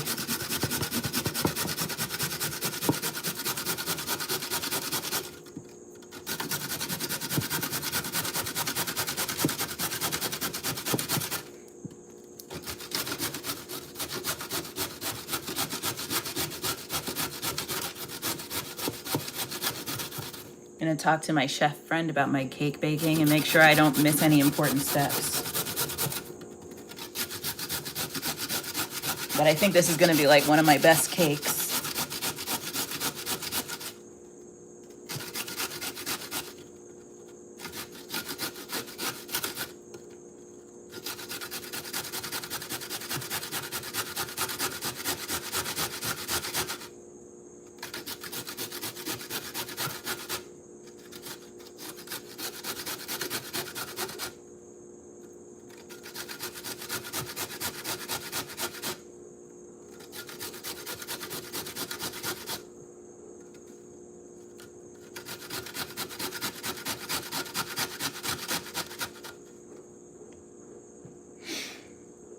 Whew.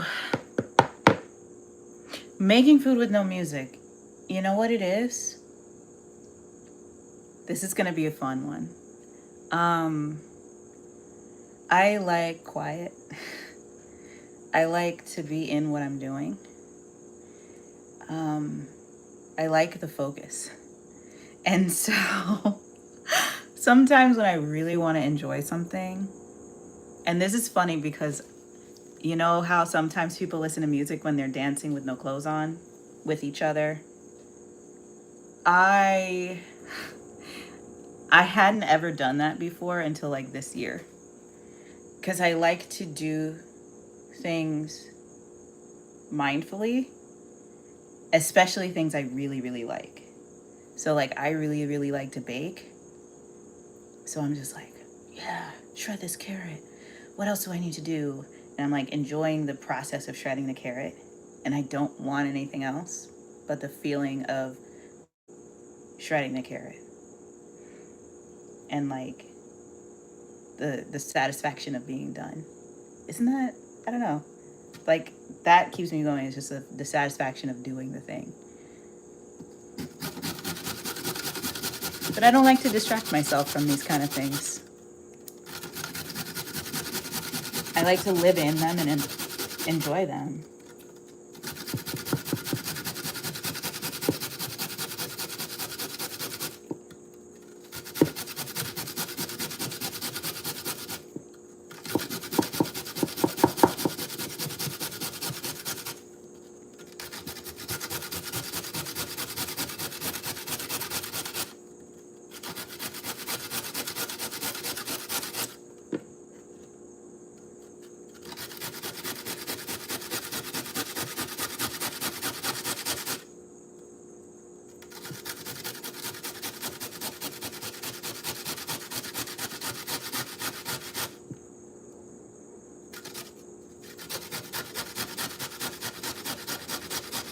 Yes, I listen to music a lot.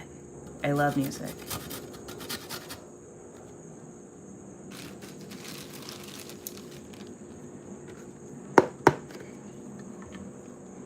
I come from a family of musicians.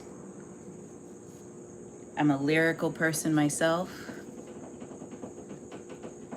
Hi, Michelle.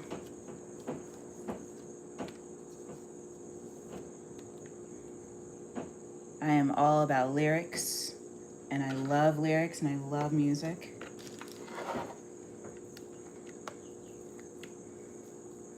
But I'm the kind of person who, when I'm listening to music, I just want to listen to music. And I'll listen to whatever it is, and I'll just focus on that.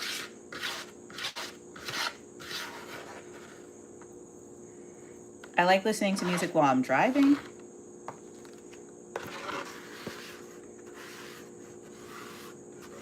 But when I'm really, really alert, I enjoy just driving and appreciating the day and the people.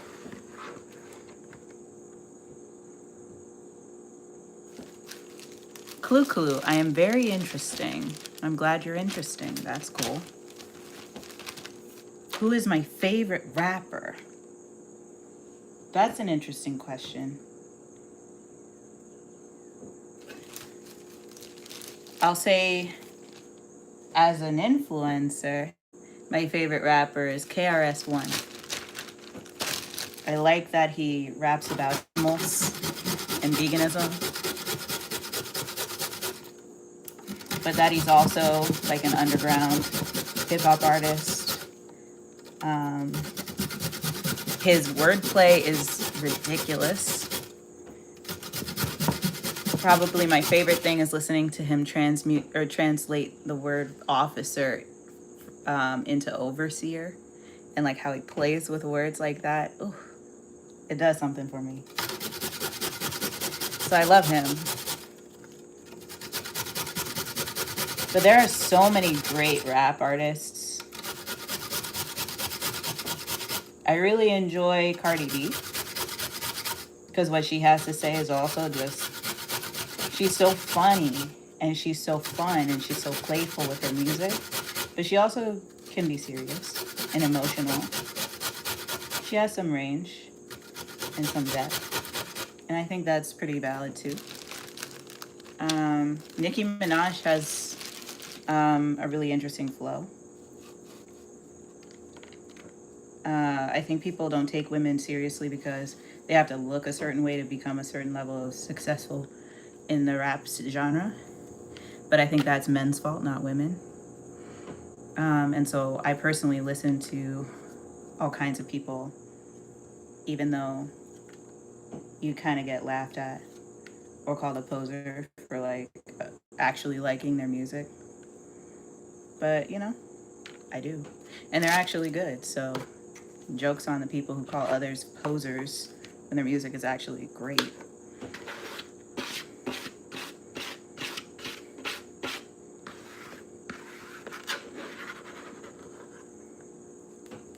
Like a rapper who can advocate the importance of women's pleasure to an otherwise misogynist listening base is doing something really important for women. And I think Cardi does that. Ice Spice is fun. I don't know a lot of her stuff. But she's fun. From what the music I've heard from her is fun.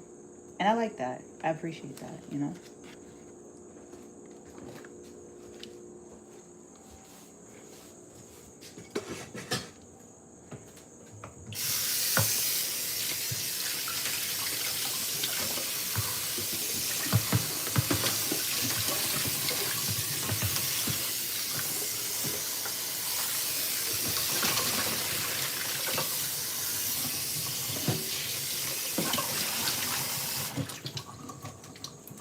Oh, you know what? I can soak my raisins too.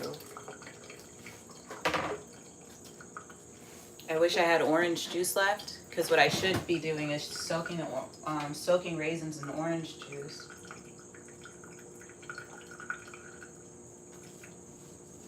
So that I get all the flavor out of them. But of course I didn't really prepare for that. And that's okay though. What I will do is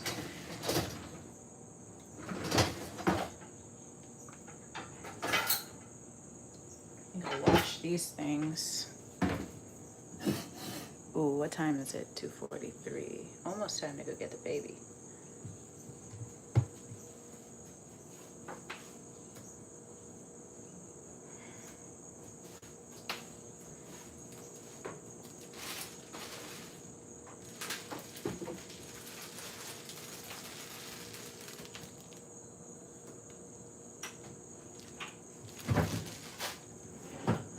Okay.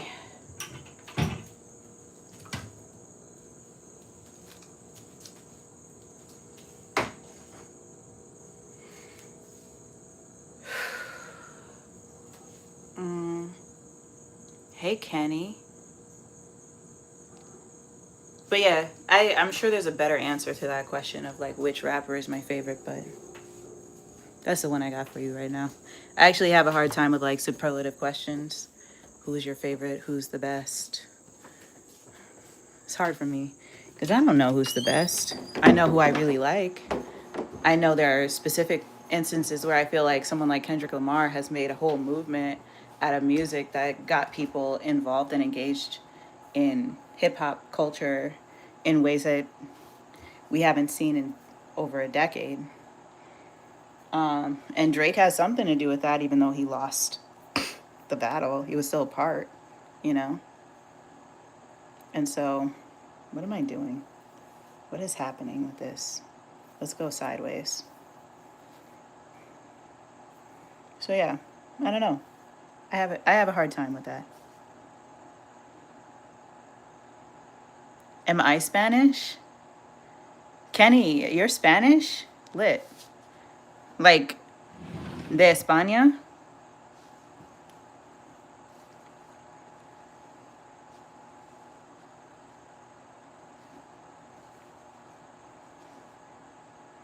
I want to know where you're from, Kenny. LOL. Hell no. ¿De dónde eres? Dominicano. Qué bueno.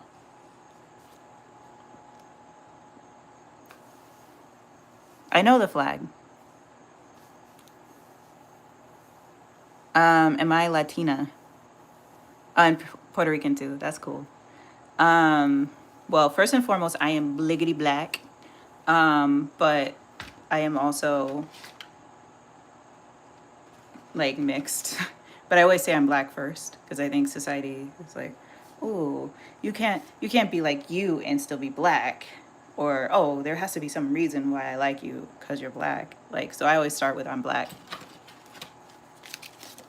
I'm gonna give myself a piece of gum. So yes, I'm black. But I'm also Puerto Rican. I'm also Caribbean. Native. Indigenous American. Rakib really wants to know if I'm single. You're asking the wrong questions, Rakib.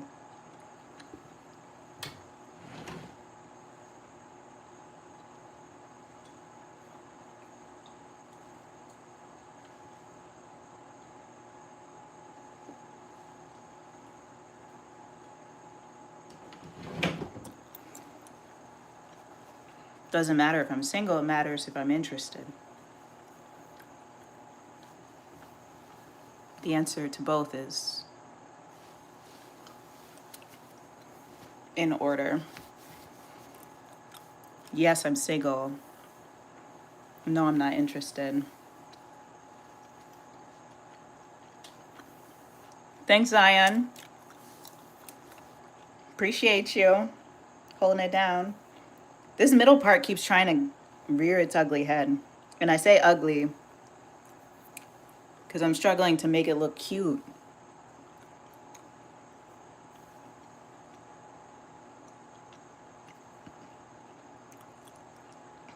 Kenny, you're not trying to be weird, but that doesn't negate that you're being weird.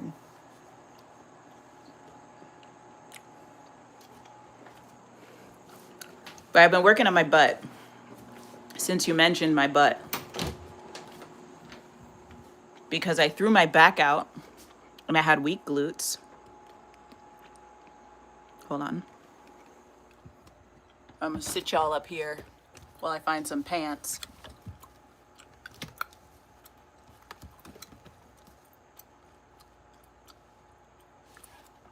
Oh no.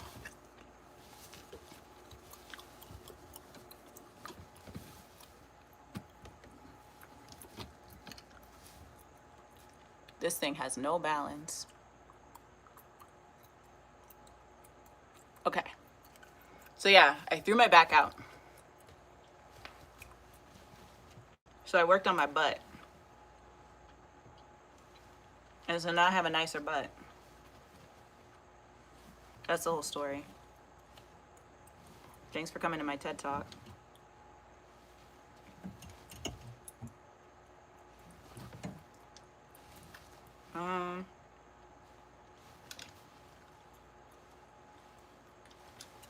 Let's over these.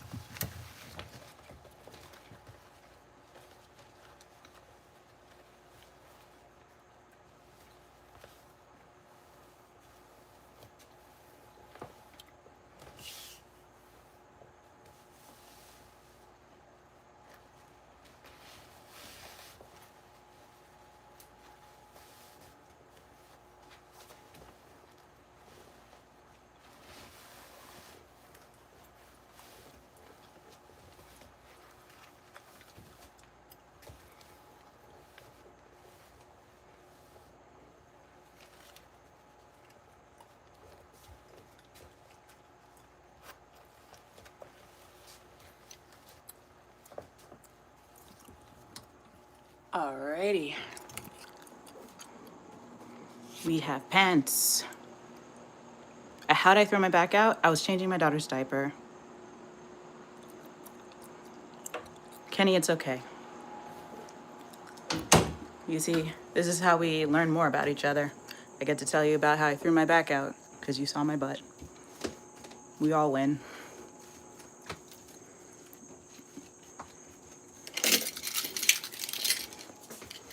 So thanks, I think. But yeah, I threw my back out, changing my daughter's diaper.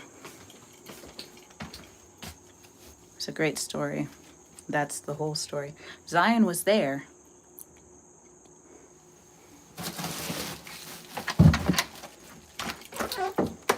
They saw the whole catastrophe.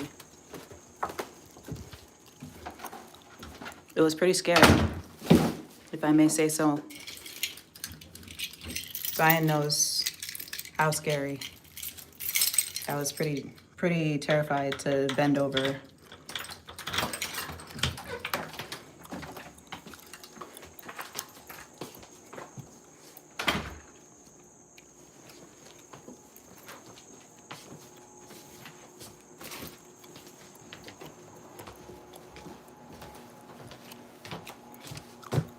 All right, water.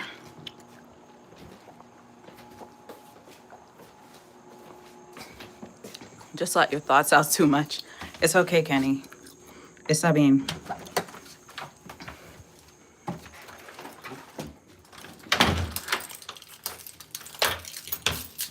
It happens. Sometimes we get on the internet and we forget we're dealing with people.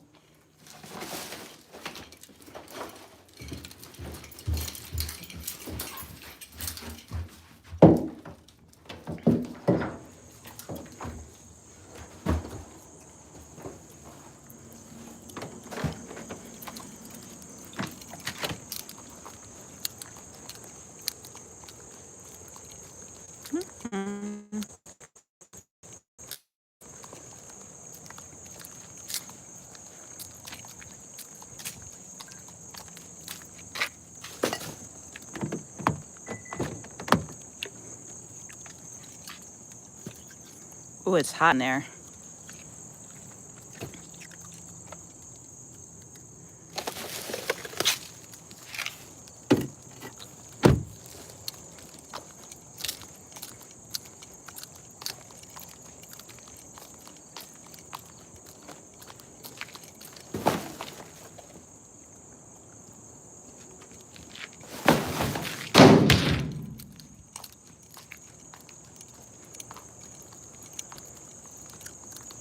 Pickup time, best part of the day. I get to go get my baby. Ooh, what was that? Oh my gosh. Oh, that was really sketchy.